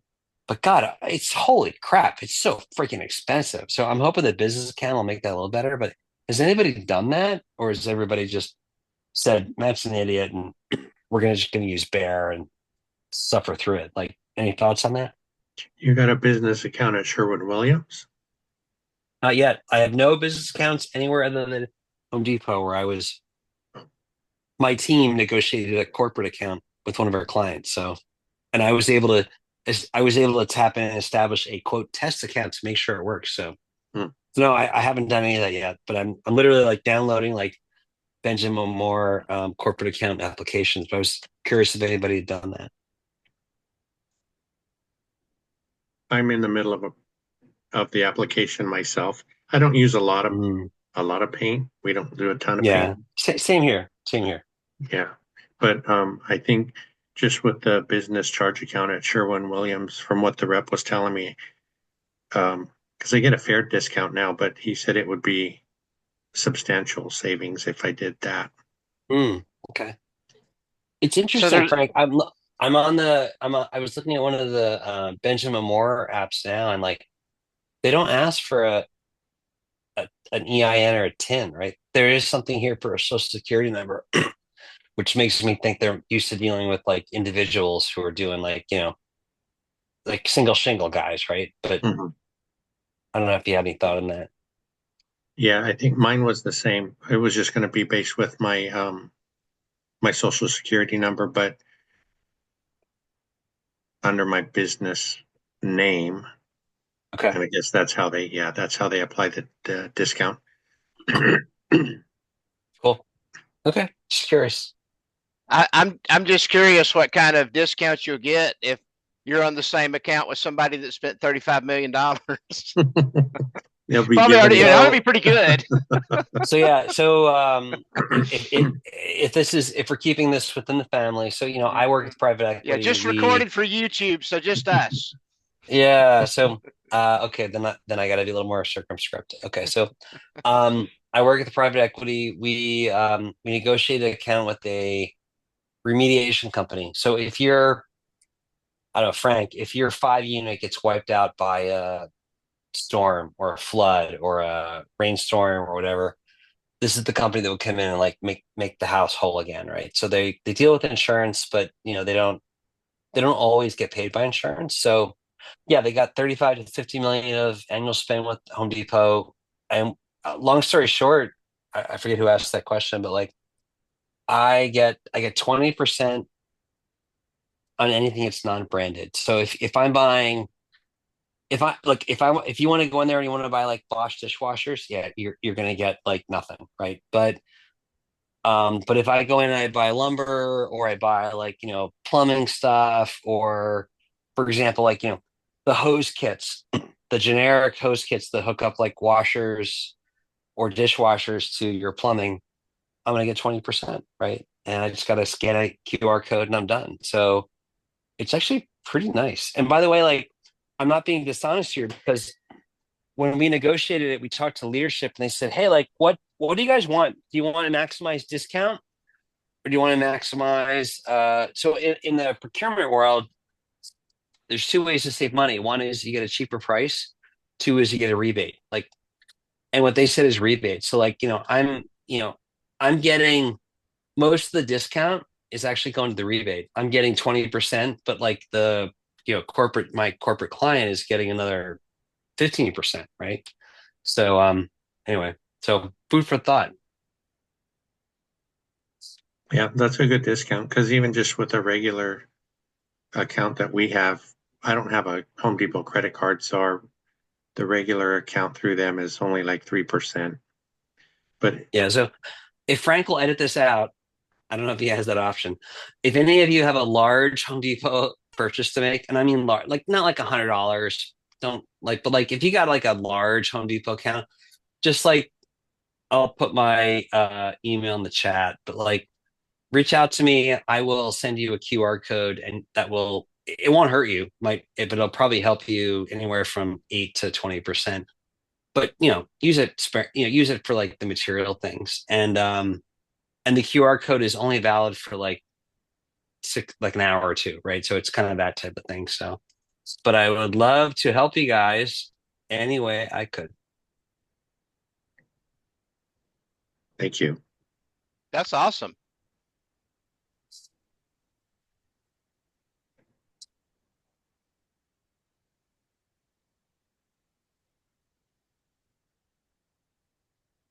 So Ryan, that's how you arbitrage my discount, but just make it meaningful.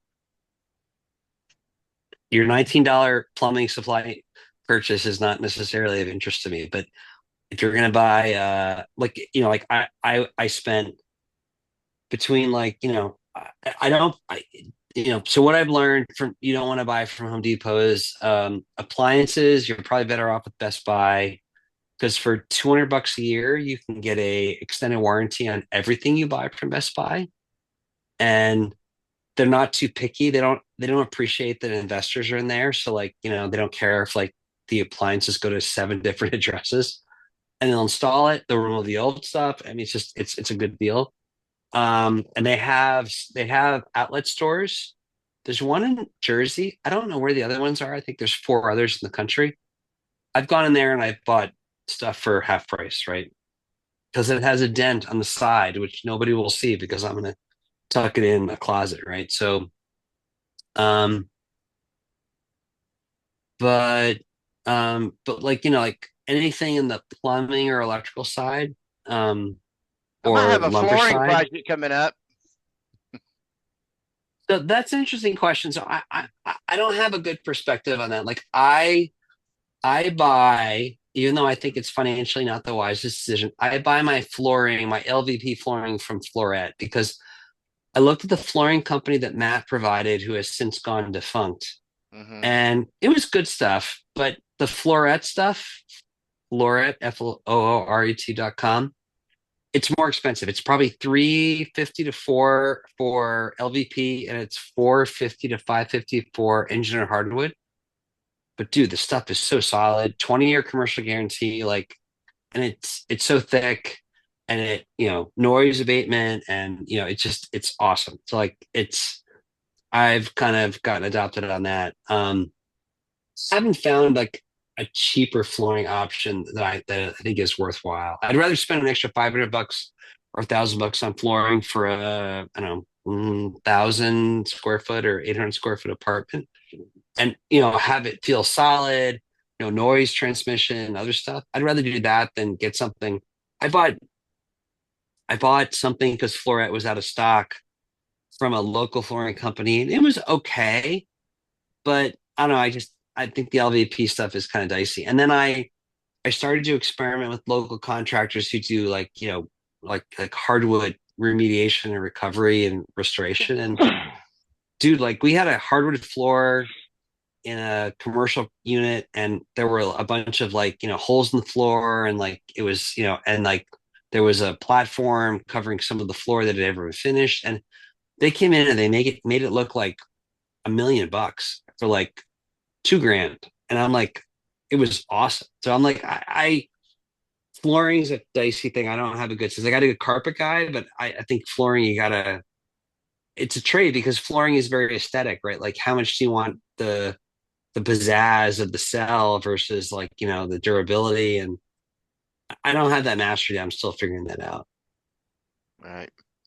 So question for Frank or Ryan, maybe. I have a unit that's going to be turning over. I've only seen it once during the inspection, right? I think it's got carpet in 1 or 2 bedrooms. Everything else is already LVP. It smells like a dog, so I know I'm going to have to rip up the carpet and put LVP in. The bedrooms aren't big, right? And just to get an idea of what it was going to cost, I went by Home Depot, and like they're 22 mil, really good stuff, which normally I would have went cheap, but after listening to Matt, I'm thinking the thicker stuff lasts longer. So the 22 mil LVP is like $2 to $3 a square foot, and then installed is an extra $259 a square foot. I thought that was, if the rooms aren't that big, that wouldn't be that bad to do 2 bedrooms. Is that, would you do that, or would you try to buy the stuff and look for a handyman, or what would you do? You guys would probably do it yourself, but I think the price sounds reasonable. And so was that with Home Depot installing? yeah, it? it was Home Depot. I asked them, they wanted to send a guy out and measure and everything, and I'm like, no, I don't want to do all that. I just want you to tell me how much per square foot it's going to be. So Yeah. I'm just doing the floor job right now. And then my handyman for the contractor, the handyman, I guess, said, go to Costco and then buy the LVP. So I went there and it was $1.70 or something a square foot, which Home Depot I was looking at 22 mil for $3.49, something like that. So I ended up with the Costco products. That was $39 a box actually. So that was 22 mil and pretty good products made by Mohawk. How thick is it? The one thing So I've gotten from yeah, Lumberjack is you want like the thick wear layer, right? That'll last a long time. yeah.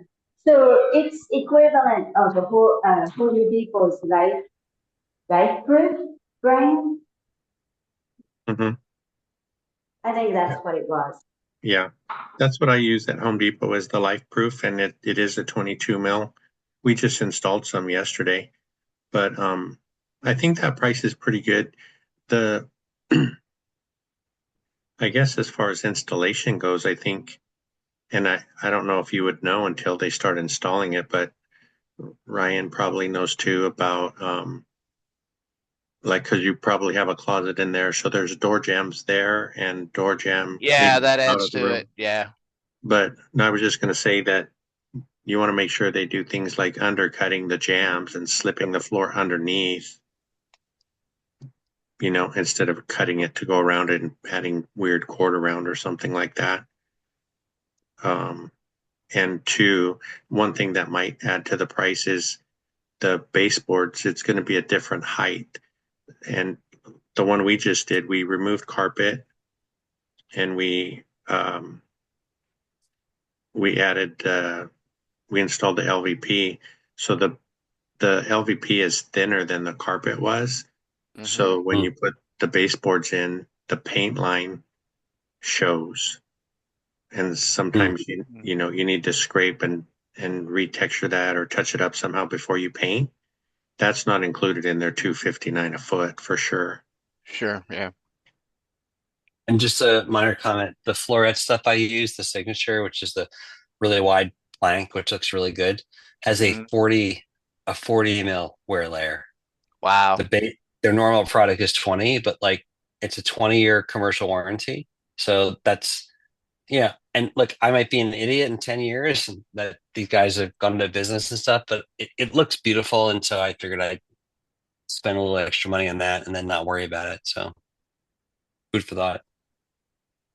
Yeah. I think where, like Matt was saying, he pays whatever $2 a foot for installation, and that's because he has the site prepped and the material is there and all those things. When I estimate a job, so we have a basic installation price for the material. Just say if the room was empty, there were no baseboards, right? Mm-hmm. And then on top of that, I add, if they want me to install baseboards and paint the baseboards, we'll do that. If there is carpet, obviously there's a cost to tear that out. So we're removing the carpet, the pad, the tack strips, and then installing the flooring and new baseboards. Typically my installation costs doing stuff like that is about $4 a foot. So when I estimate, if I just go do a quick estimate, I'll estimate $8 a square foot, material and labor. Right. And then in different rooms, a bedroom is basically square, but if you're doing a kitchen or there's a hallway where it's kind of cut up and it's not just a big square room, then there's additional cost for that too. Hey, Frank, one interesting question might be, maybe it doesn't apply to any of these folks on the call, but like if you were an individual versus an experienced contractor, like what would you do versus what would you contract out? Like, what I mean? What's like easy versus hard, right? Like, just do you have a thought on that? Like, I'm just curious. I think it really varies on the person. Your skill level, right? Yeah, skill level for sure. I mean, and honestly, some people think they can paint, but if you go in and look at their work, it's horrible. But they're happy with it, and that's one challenge we've come across over the years is we'll give somebody an estimate and they'll think it's too high and they'll go get a guy from Home Depot to do it and the guys just slop it on and the customer's happy with it. So then we still look bad after that. Also, tools available. If you only have a spoon, whereas the pros have a backhoe, it's pretty tough to compete. Yeah. I did a Pergo floor Yeah. back when, like 30 years ago myself, and it wound up looking pretty good, but I had to put in leveler and all that stuff. It wound up being a big job. I think I still have the knee pads from that job that I had to go buy. Well, there you go. You're ready for LVP then. Yeah. You have knee pads and Yeah. a what do you call it? A radial arm saw or chop saw, Uh-huh. right? Is it Ready to me go. or is the leveler like the most expensive product on the earth? Like, I mean, more than like uranium or like, purified water. Like, are you kidding me? Like, I want to solve like a 3 foot by 3 foot dip and I got to spend $300. Like, you kidding me? So, yeah. Yeah. 30 I, bucks. well, a I yard. remember the leveler wasn't that expensive when I bought it 30 years ago. It might have went up. I Yes. saw I saw my handyman brought a LVP cutter today, and then you can just stick it in there, and you can just cut it by the foot. I thought, oh, this is great. It's getting easy, I think. Yeah, those cutters, the cutters are nice. They work for LVP. We've used them on laminate as well. Originally, they came out for laminate flooring because LVP wasn't a thing back then. But yeah, so we don't really use, when we install LVP, we just use our regular utility knives to score it and snap it. And then, so we can cut in the house if it's a tricky cut, like around a toilet hole or something like that. We'll just bring in our battery operated jigsaw. But Frank, what we all want to know is like, we're all like your groupies, right? Like, what LVP are you using? Like, because I'm using What would like Frank do? military grade industrial stuff at $4 a square foot, which is insane cost wise. But what are you using? Like, are you do you have a magic touch you can get by with the 2mm stuff, or are you using something in between? Like, Yeah, no, I would say 90% of the time it is the Life Proof from Home Depot. And it's nice for a couple of reasons because, on occasion I'll mismeasure and I need to go grab another box. But if you special order something, it's kind of hard. You got to wait for the new box to arrive. And we can return any unopened boxes very easily. And that's 22 mil, like you said, Chris. If you're nice. working with that 40 mil stuff, sounds really nice. It's great for soundproofing and that stuff, but dude, I'm literally paying not quite double, but like that degree above what you're paying. Yeah, I think, and it depends. The cost could go up a little bit if, for example, if you're installing over concrete, then they make a underlayment for the Life Proof that is same as a vapor barrier. So. Yeah, that's a whole separate animal. Yeah, that's $1 a foot by itself. So if you have to do that, then obviously you adjust. But I want to share a thought. When you buy the LVP, let's say 20 mil. I like the 20 mil. So what I did was I went and got a sample or triple samples from the store, and I brought it home, looked at it, looked at the walls, looked at the material, just put the sample on the floor, and I just wanted to have an idea if the color would be nice and all that.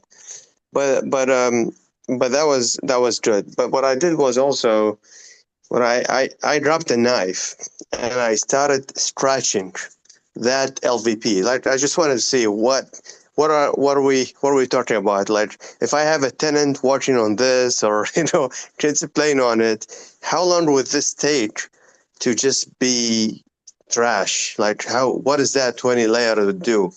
And to be honest, I got this knife and I started I just wanted to give it a hard time, and the result was like amazing. Like this thing was really like, it took so many like so many times using a knife to kind of get it to the point that it's unuseful. It looks bad. So I would say I was amazed of the quality of the of the 20 mil, because I mean that means that it will take just it will be very hard to scratch this material, and with this 20 mil layer, it's gonna be also taking too long to just be able to scratch that same area again to get it where it's not useful anymore. So I think that's a sample would be a good, beat it and see how beat it and see what happens. And some of that has to do with your tenants, right? Like I got in when I got into real estate, I got in with the crowd that was very pro pet, like, and what earlier in the call, like, I inherited tenants who had like, multiple dogs, but like, if you're going to accept pets, cats and, dogs, up to 40, 50 pounds, like that's a whole different level of stress than like, two adults walking around in their bare feet or socks, right? So yeah, I think that you got to think about that as well. Yeah, I always recommend. I I have clients that want to do hardwood and stuff, but yeah, if they have little kids or dogs, I don't recommend that. I mean, laminate and LVP will hold up a lot better than hardwood will, especially in places like in front of the kitchen sink or something like that, where you're dripping water quite often and things. Frank, where do you put engineer hardwood in the easier or harder category? Engineered hardwood, as far as installation, No, just in terms of like, would you ever use that, or is that in your? Would you go LVP all the way, or would you ever consider engineered hardwood for a higher end unit? yeah, I think, yeah, probably higher end units, like you said. But even in our house, we have laminate in the kitchen and LVP in the laundry room. Um, and they've gotten a lot better, even with the laminate, as far as um, water resistance. All the old laminate, once it got wet, the seams would start to swell up and things like that, and it was real noticeable. But all these new ones, and they have what they call a micro bevel on the edge, so the seams uh, stay nice and tight. I don't see too many, and I don't really work with a lot of flooring installers. Obviously, we do all of our own stuff, but they're coming out with some really thick LVP that's almost like the old floating engineered wood. It's like half an inch thick or close to 3/4 of an inch thick. Wow. Yeah, it's LVP on the top, but that stuff, when he was telling us, it was about between $8 and $10 a square foot just for the material. Yeah, I would encourage you guys to look at the Floret stuff, right? I'm paying for 40 mil. Their signature series is roughly 3.5 to $4 a square foot for the material, and you can negotiate installation. But I've had it in 2 units for 2 years with like large dog activity. It's been great, but TBD, right? So Yeah, and sometimes we've had occasion where when we're installing, we might put a light scratch in the stuff. But even with that, after time, when people are walking back and forth over it, those little scratches disappear. If you do get a small scratch like that, we've found that using like the green Scotch pads like you use for washing dishes, those, if you kind of sand that scratch with one of those, it blends it back in pretty nice. So I really like the durability of that, of the Scotch LVP. Brite pads, right? Right, Frank? Exactly. Yeah. Scotch Brite. Brite. Yeah. Mhm. Yeah. It's mild enough not to tear the floor up, but it's strong enough to kind of melt that scratch back in. In our place here, when we were remodeling the garage, we decided to, because it was getting kind of expensive, so I did use a cheaper LVP in there, and it was the material was super thin, but it's been really nice. You know, I wouldn't put it in a customer's house, but we're testing it out here and it's working out well. It was probably half the thickness of the LifeProof from Home Depot, and it was fairly hard. The LVP is kind of flexible. This stuff was more rigid. It went together nice. We'll see how the seams hold up. Nice. Frank, if you ever have a small space where you can tolerate a little bit of cost delta, I would try the Floret stuff. Like it's like going from like I don't know, a Yugo to like a Toyota or a Lexus. It's a bit of it would be worth trying. I've been really psyched by it. I'm willing to pay an extra grand a unit for conversion costs. Or 2 grand, doesn't matter, right? But it's heavy, it handles well, the edges aren't brittle or fragile. It and just sound transmission. It has the underlayment built in. So food for thought. You said it's around 350 a square foot materials. 350 to 450. Probably more towards the higher end. I don't want to dissuade you, but look, if you're building a B or B plus unit, it's the way to go. If you're building that's exactly what I was going to B-minus, ask. This is probably a C. Yeah, if you're building like C, no. Now that they do make a C product, but it's still going to be at the higher end. But it's got a good warranty. They make I'm buying the signature stuff 40 mil. They make a regular stuff at 20 mil, and it's $3 $3 material cost a square foot, maybe.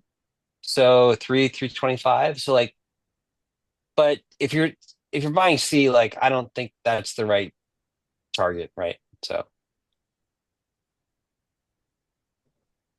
Yeah, I would think, and like you've already explained, Sean, as far as making sure the floor is pretty flat, because if there's any rolls or anything in the subfloor, you want to make sure those are taken care of, because the material does kind of bend with the flow, but if it's too much of a difference in height, the seams won't hold together very well. Right. They'll start coming apart on you. But yeah, and so I guess the estimate that you were talking about earlier, we just have to take it with a grain of salt, because there are going to be things, if they have to level the floor like that, then Oh yeah, that's going to be more for sure. Mhm. Because you got to pour it and let it dry, right? Yeah.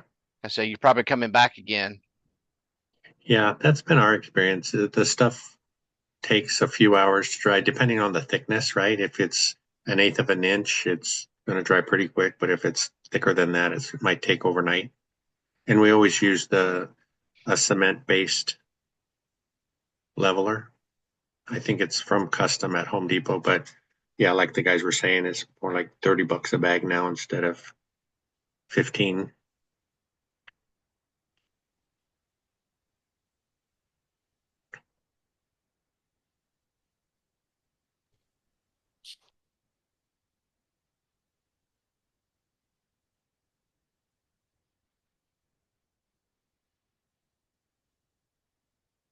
Is that it?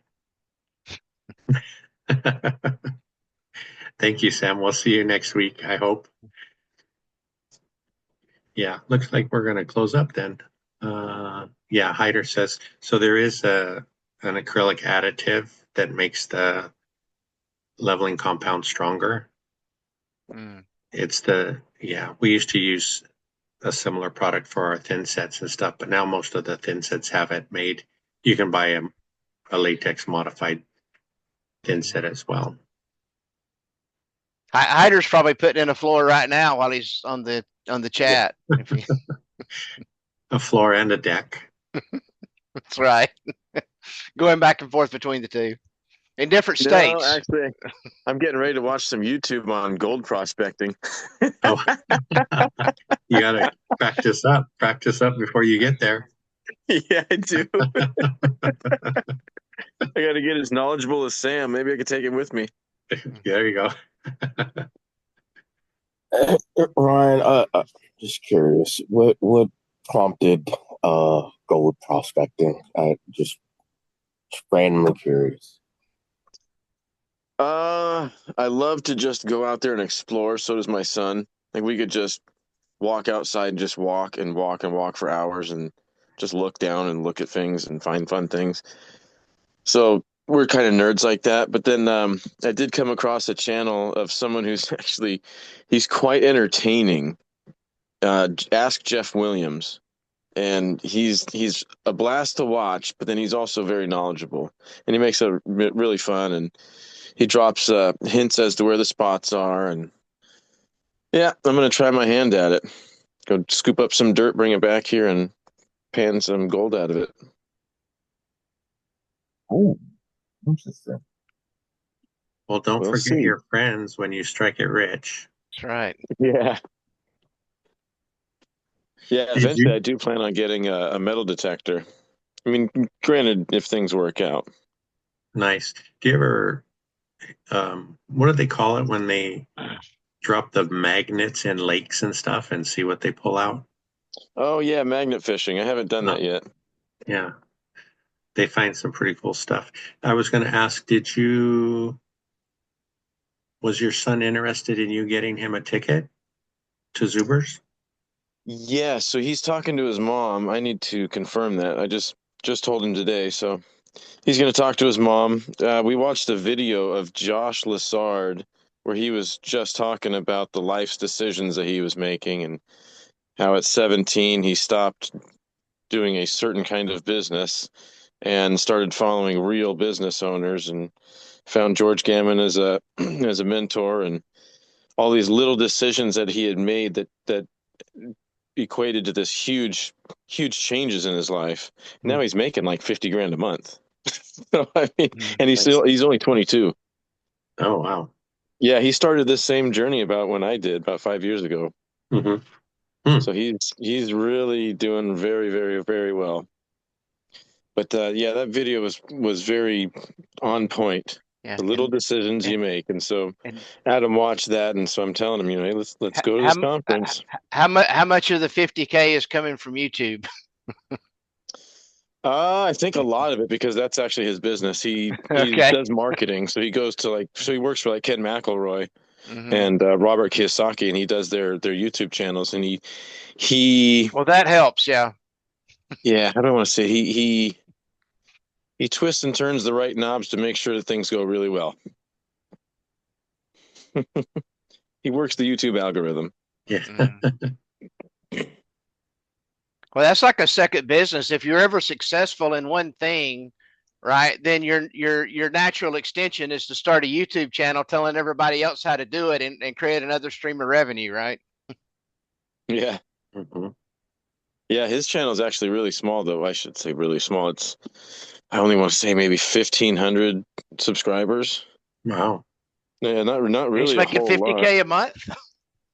Yeah, but from working for Robert Kiyosaki and Ken McElroy. Yeah. So he runs their YouTube channels. Ah, okay.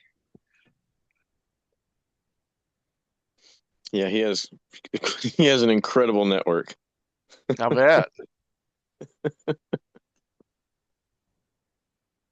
Yeah, anybody that's on like a first connection basis with those two could probably darn near contact anybody. Yeah, Reminds and me of the Geico commercial, where 15 minutes can save you 15% or more, or for him, 15 minutes can make him $15,000 a month. Yeah. Yeah, he's talked about the pressure that he feels working with these kinds of guys, that he knows he has to stay on the ball or he's going to lose his spot, essentially. So that good pressure to keep him motivated, man, he loves it. And Gosh, man, I love seeing his growth. It's awesome. Yeah, I've joked a lot about him being my private lender at some point. It could happen. Maybe Gotta he wants plant the to branch seed. out in real estate through Ryan. Right. That's great. That's your next Yeah. channel, yeah. Actually, I think he is getting a spot in Scottsdale right now. Oh, nice. Yeah, I think someone in his network had a vacation home that they weren't doing so well with. Well, that's where So- McElroy is, isn't it? Yeah. So Yeah, I think he's staying in one of McElroy's places and driving Kiyosaki's cars.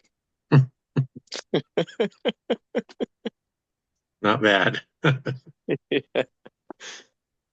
Yeah, but he's earned it. He's worked his ass off to get where he is. mhm. He Yeah, definitely. Kiyosaki's he was definitely buying cheated. it and using it as a tax write-off to let him drive around in it. It's part of his Right. That's what he's all about. Take out debt and write it off on your taxes. Don't tell Dave.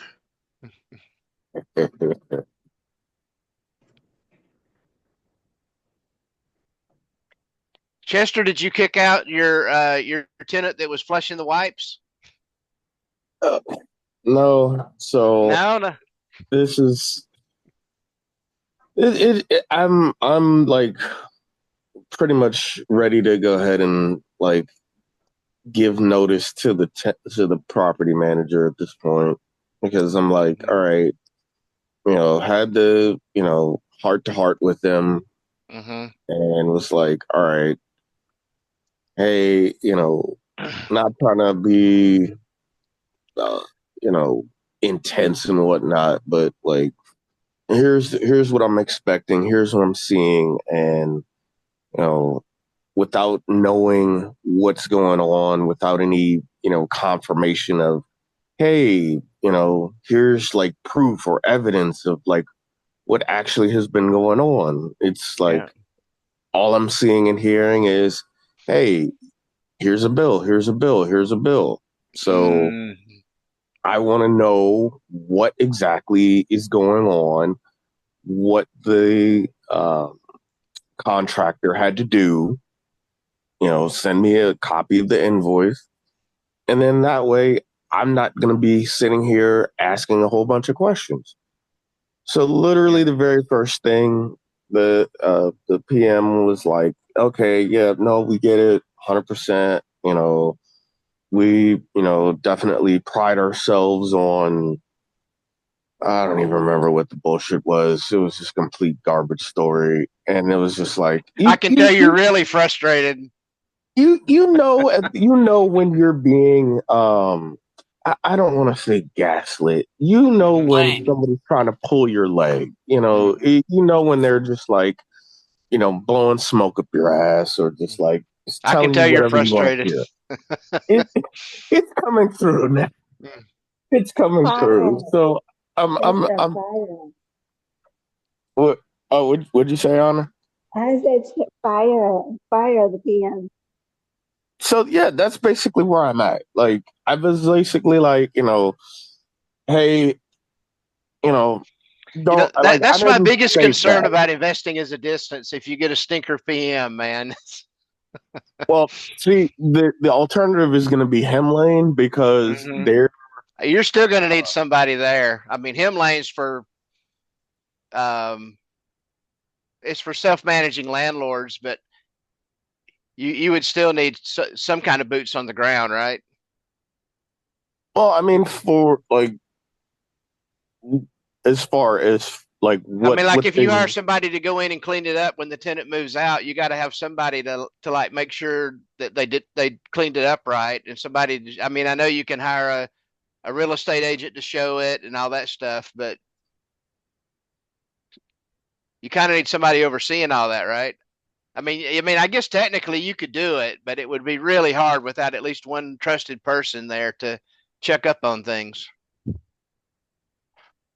I mean, yeah, I mean, I could see that. Like, it would be it would be a little bit more of a trust-based system, but at least from what I'm doing my homework on Hemlane about, like their network and how they work with their contractors Mm-hmm.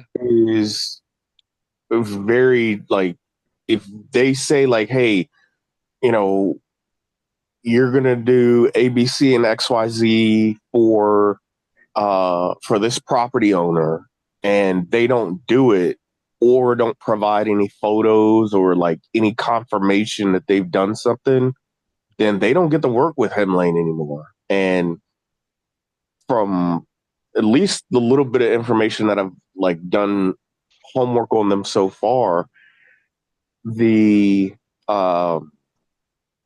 contractors that they have been working with, there have been times where like they're calling up Hemlane and saying, hey, we don't have anything going on. Do you have like any kind of job? So if they lose access to Hemlane's network, they are, they might be wondering how they're going to pay their bills. So like, I'm doing my homework to see like, how could this work? Yeah. I saw you 100% asking remote? Dana calls on when Dion had her there as a guest. I knew you was thinking about it. Yeah. So that's why I was Chester, like, did you watch when Zuber had her on this week? Or it might have been last week. I did. Zuber had asked her a couple of good questions. Should have Yeah, she written was them talking a down. lot about the out of state completely using them, which sounded pretty good. Yeah, that's what I'm glad you mentioned that, Jason. That was the part, because I thought that was the one when Dion had her on. But yes, that one, when it might have been late last week or like, well, today is Wednesday, so if it wasn't on Monday, then yeah, I want to say it was like Friday that video came out. But that one was what really kind of was like, thinking about like how Jared was also saying he wanted to really look into using Hemlane as that sort of all-in-one out-of-state tool, or like at a distance tool. So it sounds like the nuts and bolts, so to speak, of like, there has to be somebody physically there. It almost seems like, the way that the network. Yeah, I hear what you're saying. Basically, Hemlane has trusted boots on the ground, and you have Hemlane. That's what you're saying. Essentially, yeah. Trusted agent, right? Yeah. Yeah, I think you'd end up using like a handyman is like your eyes for a lot of stuff. Like, looking up on the inside of stuff and kind of keeping track like that would be the idea, at least. Yeah, definitely. So I seriously think that's, I mean, honestly, from what all I've seen, You need to find you another investor in the area that you can send him an Outback gift card and get him to go check up on some things for you. I mean, hey, well, just a quick drive by, make sure that the property's still standing, Yeah. But I mean, seriously though, like the more that I'm like hearing about Hemlane, just like not even from like the marketing and advertising type of perspective, but just like here's like what they actually do, like it does sound appealing. So it's at least worth checking into, and we'll see. Right now, I'm trying to follow back up to get all of the invoices and all of the photos from the previous incidents at the property. So if I don't hear from them, I want to say February would at least be 6 months. So I'll have at least had them for. Actually, no, I take that back. October would be. So that would give. I would give it till April. April might be too long. Chester, I know you don't live too far from me. We should grab dinner or drinks. I can give you my view. I've got 30 units in Hen Lane. Like I think you're exactly on the right track. Like, Oh wow. you know, they're good for some things, not good for other things. But but I'm not the usual case, right? I'm only local. Everything for me is within an hour, and it works great for that. You can make it work from a distance perspective, but you've got to have, you know, I haven't tested their contractor network, so I have no knowledge on that. But you know, from if you bring your own network and if you can partner with an investor and get their, or frankly, my PM sends me all the invoices from all their contractors, and then I reach out to them and I steal them for my other properties. There's ways to make it work, but cool stuff, man. Here exploring. Okay. Yeah. Yeah. Definitely. Are you going to Vegas, man? Yeah. Yeah. Awesome. Mm-hmm. Yeah.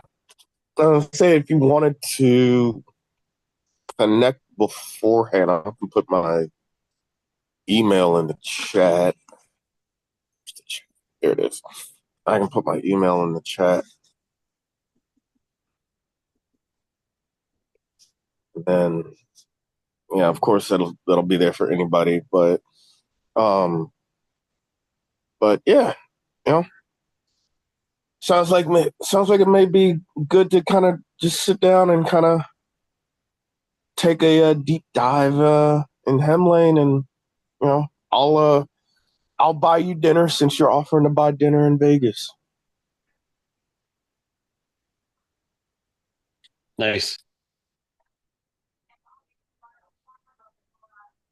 Yeah, so that's where everything is right now. Like once I can at least get the invoices and the photos of what actually took place, then I'll be able to have a little bit more of an informed decision. I've got some slow pay, continuous follow up tenants. These are the ones with the floor. I was going to challenge you to see who could get theirs out the fastest, but I have an unfair advantage because I've already started the eviction process. Oh, there you go. Right. So Frank is an accountability group. You hold us accountable. Me and Chester's got to get our bad tenants out. There you go. I inherited, yeah. One group that, yeah. They finally caught up in December and then started it again. And I'm like, nope, we're not doing this. All right. You have until next Wednesday. Yeah. Yeah. Well, it's scheduled on the 24th, right, with the deputy sheriff. So, okay. Nice. Yeah, we'll see. I was actually supposed to do it like last Friday, but it snowed in Georgia, which is like a once in 2 year event, and everything shuts down. So yeah, Atlanta was shut down for like 2 days, right? Yeah. Wow. That's crazy.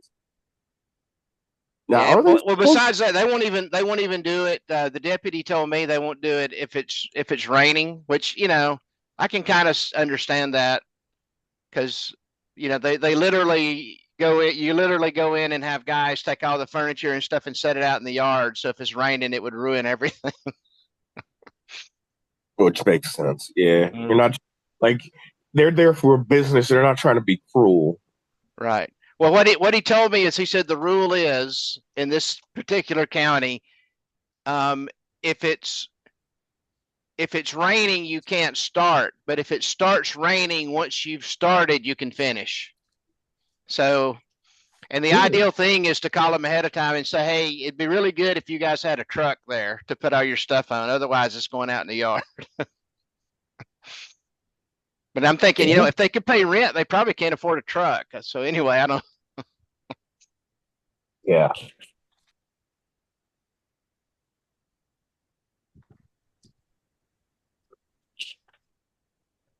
Yeah, that would definitely be tough.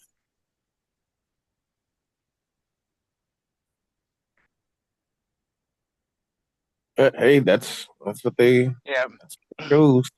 Yeah, I can tell these folks are going to be shocked because they asked if they could do a partial payment in December, and I went ahead and let them. And then they're like, "Yeah, we'll give been starting new year. Thanks for doing this. We're going to be on time." And it's like they hadn't paid anything, so they're going to be surprised when I show up with that writ of possession. I'm gonna try to warn them though. I'm gonna try to tell them to have a truck. But did you give him like notice to quit and all that jazz? Yeah. I've been through the whole thing. Yeah.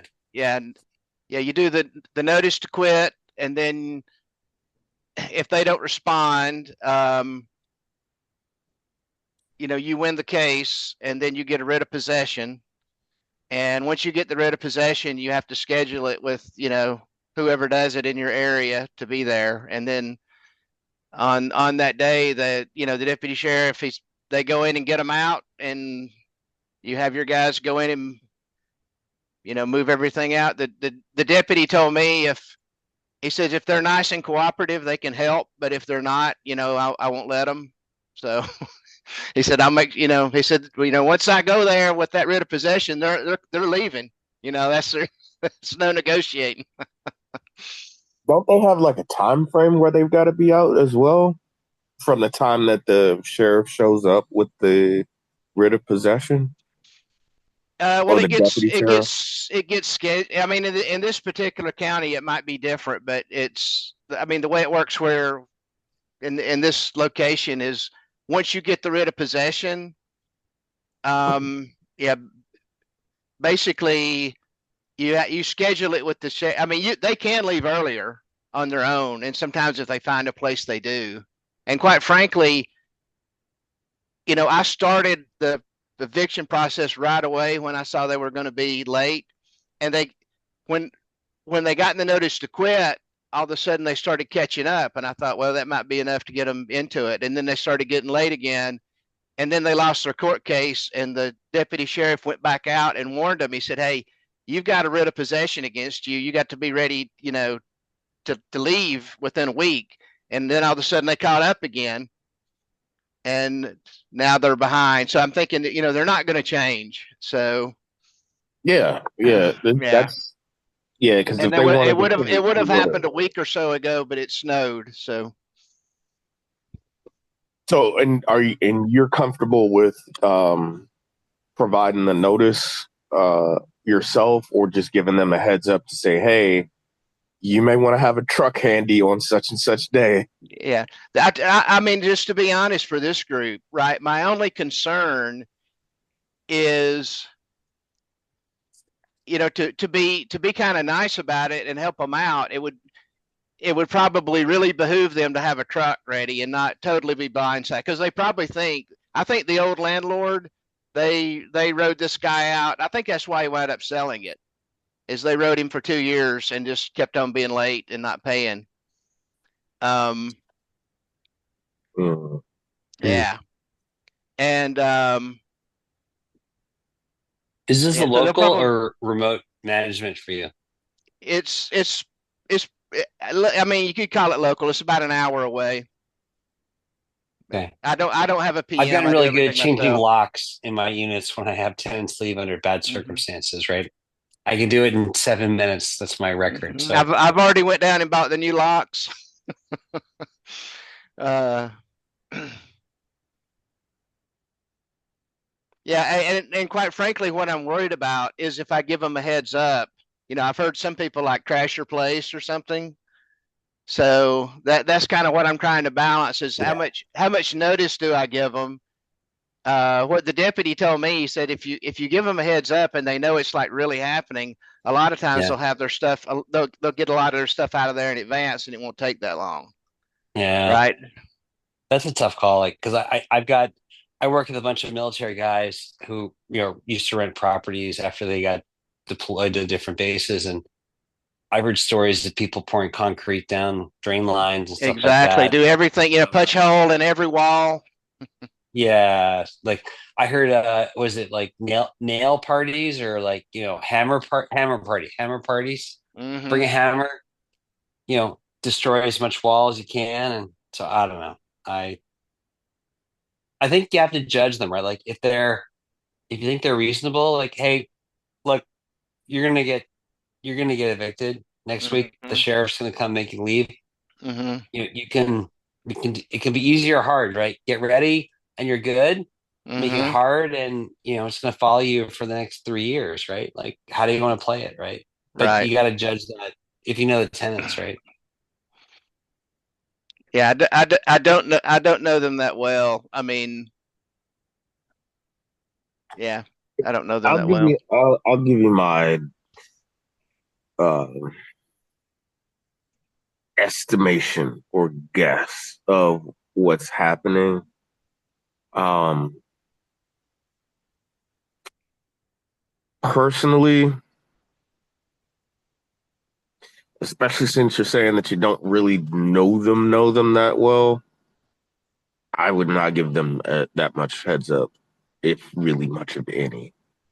Mainly because Yeah. the one thing that has been consistent with what you've been describing in terms of them being late and then catching up only by threat of eviction, That's exactly it.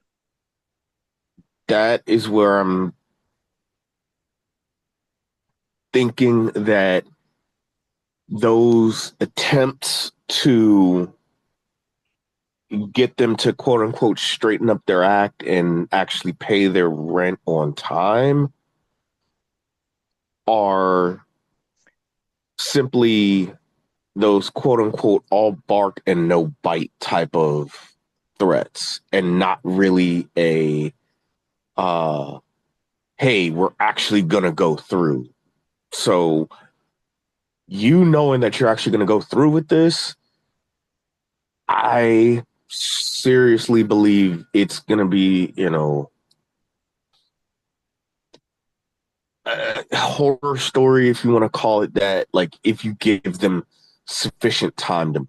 Like I legit am of the opinion that they would be like, he's actually gonna do this. You know what? Since he's really gonna kick us out, Mm-hmm. let's crash the place before he I've leaves.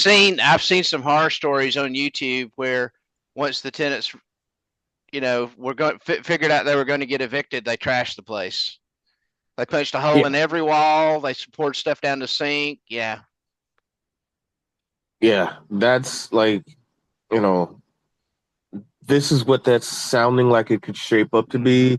And I do And have so, a security deposit, but this is the same place that had the dog. So I don't know how much it's going to take on the rehab to clean it up. So plus they're late, so it's going to eat that security deposit. They're probably thinking we're not going to get that back anyway. We might as well tear it up. yeah. And So Ryan, I did go out and buy Quickset locks.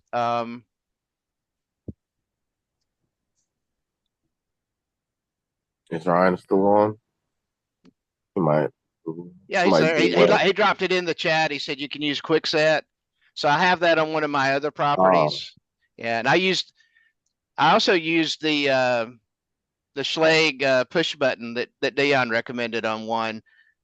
I might wind up doing it on this one, but it has those door lever handles, so it's I want something where I can just go up and change the deadbolt real quick during the eviction, and then I might go ahead and put the Schlage on there. I was kind of have to play that by ear. But yeah, after I leave, I want to make sure they can't get back in. Oh yeah, for sure, for sure. Yeah, I actually want to know more about what Ryan is talking about with the Quickset locks now, as far as like rekeying it. Yeah, it's they call them smart key. They come with a little tool, and you can change the key whenever you want. You don't have to change the knob.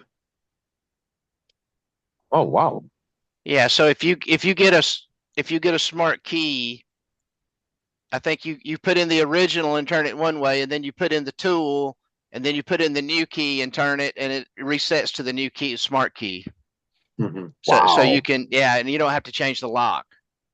So Oh, that's awesome. I'll check that out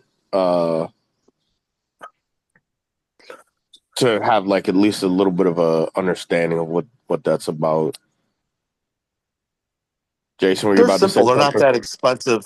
Yeah, they're simple. I have them for my house just so I could all use one key for all my doors, hmm which I like them. Oh, But I got Dion's locks also.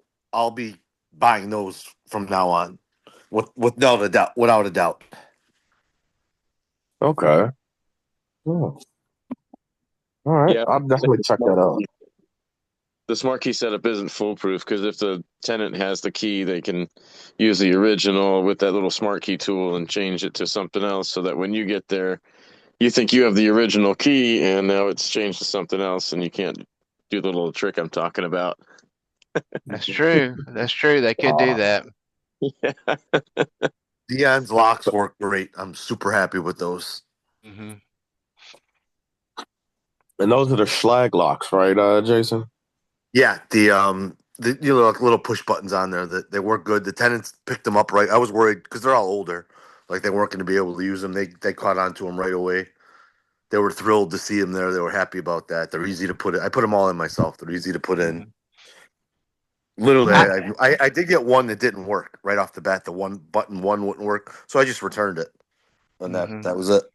I've got two of those Schlag 595s I put on one of my duplexes, and they work great. They've been there. I hadn't changed the battery in a year and a half. I need to go change it. For this duplex, it's got one of those like lever handles, where you push down with your thumb, and it has a deadbolt. So it's putting the Schlag on there, wouldn't exactly fit right. So I figure in the short term, what I'll do is I just change out the deadbolt, for the eviction. I'm planning on changing the lock while the guys are moving the stuff out, and then I might look at the Schlage deadbolt. It'd probably fit that door without having to buy a new door. Mhm. Yeah, makes sense. Yeah. But yeah, as far as the tenant themselves, yeah, I would say not even 24 hours notice, like, or not even 24 hours heads up, because they could do a world of damage. Hell, even in an hour, like they could do some serious damage. So I would say as much of a quote unquote surprise as possible to be like, hey, literally today's your last day in this property. Have the sheriff be the one to show up. Mm-hmm. Hey, gotta go literally right now. And yeah, I well, don't know. in this particular county, they always go out beforehand and they give them a warning. But he literally gave them the warning in November, right? And I asked, I said, "Do you go back out?" He said, "Nah, I just go one time." So they're probably not going to be expecting it. Okay. And that's going to be sometime this week or? On the 24th is when it's scheduled. 4th. Okay. So next Friday. Yeah. Okay. Of course, I don't know. We're supposed to get snow again in Georgia next week. So maybe we can have the roads clear by Friday. Yeah. Yeah. Hopefully. Yeah. But it could rain that day, and if it's raining, you can't start if it's raining. Right. The other thing too is they're notorious for doing like a partial payment, right? Which in some states, if you do a partial payment, when you get to court, you can't you have to start the eviction all over with. But I've already got the writ of possession, right? So in Georgia, if they pay you anything after you got the writ of possession and they owe it, so who knows? Maybe they'll do another partial payment between now and then. They owe me for all of January and $200 for December. So So in an event that they don't, or they do a partial payment, um, trying to remember back, it was either Matt or Dion, one of their courses where they were saying you give them a, I don't know if it was either an email or a letter saying, I know what you're talking about. Is so if they show up to court and they say you accepted a partial payment, that can make you have to restart the eviction in a lot of states. But in this particular case, I've already won the case. I already have the writ of possession, right? And you know, for what it's worth, I looked it up on Google, right? In my state, if they send you any money once you have the writ of possession, and they owe it to you, you don't have to give it back. okay, so that's a little bit different because yeah, and I think it was because it might have been Dion because I think he was saying in Washington, where it was the instance what he's saying is if you accept any money, then what you do is you send a letter and you say, I'm not accepting this as a payment. It's been set in a holding account. Right. Yeah. Because that way, when they get to court, you can't say that you've accepted a partial payment. Yeah. So then that way they're still, completely on the hook for whatever the full amount is. Mm-hmm. And then,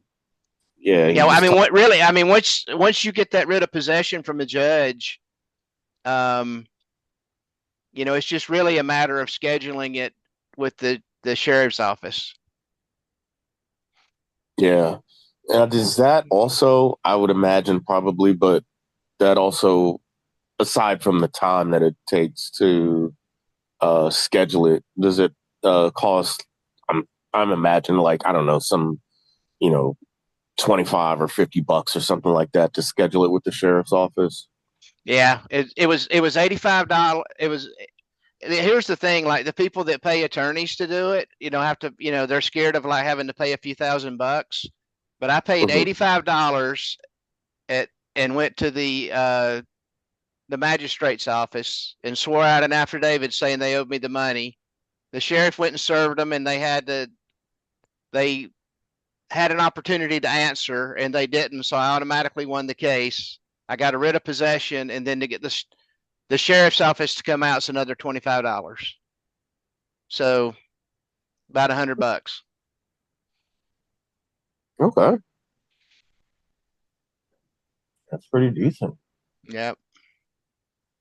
But still, I had to figure the whole thing out on my own.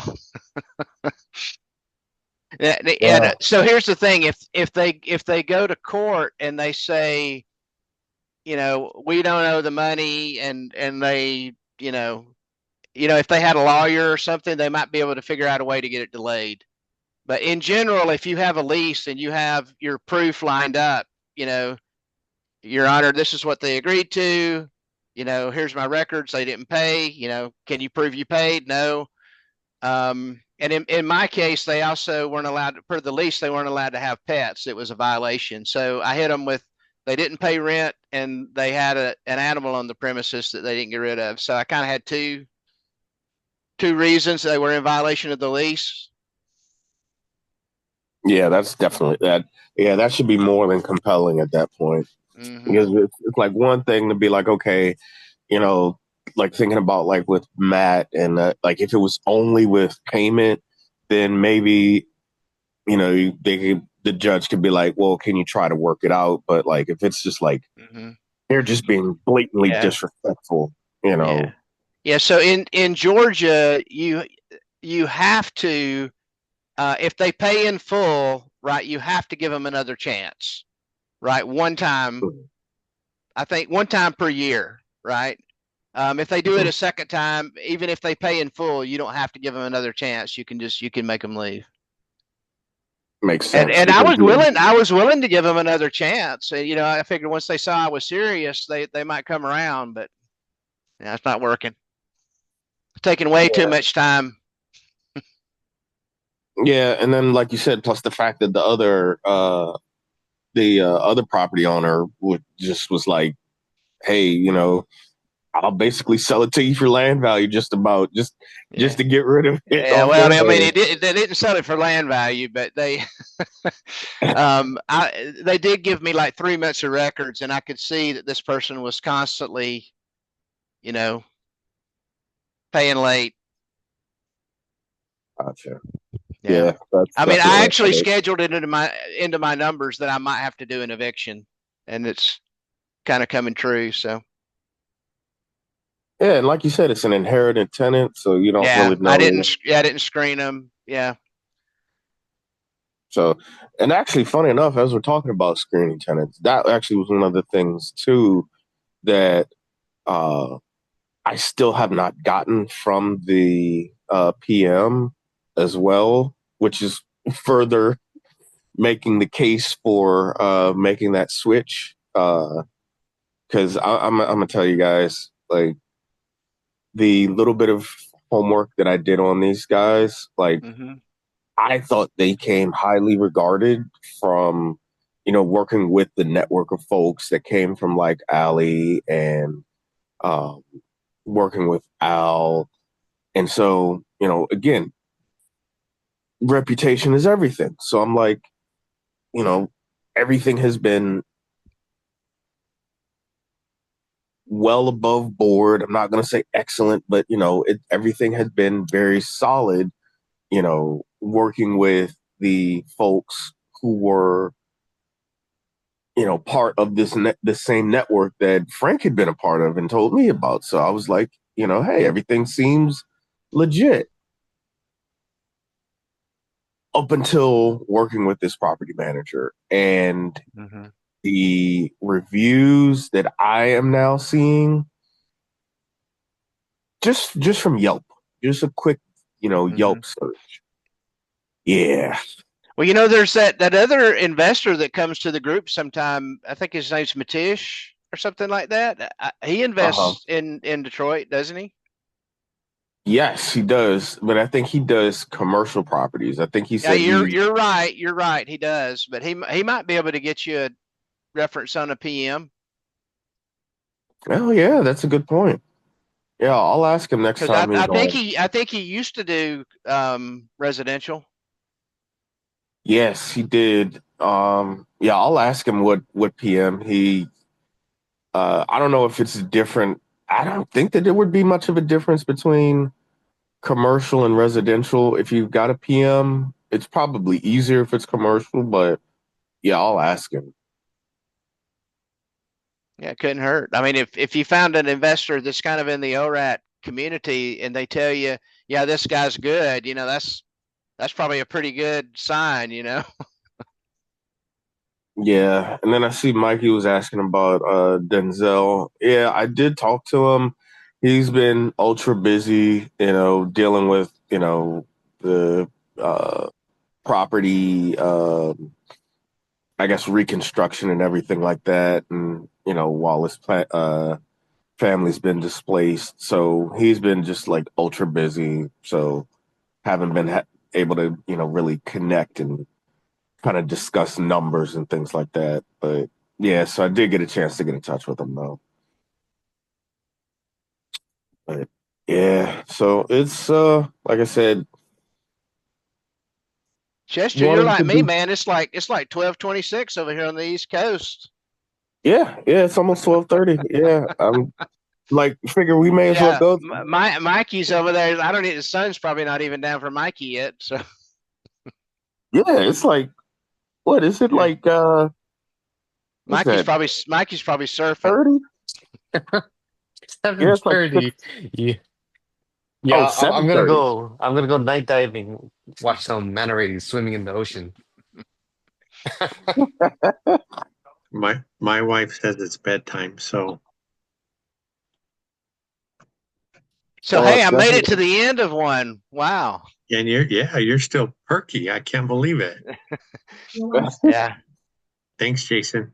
What?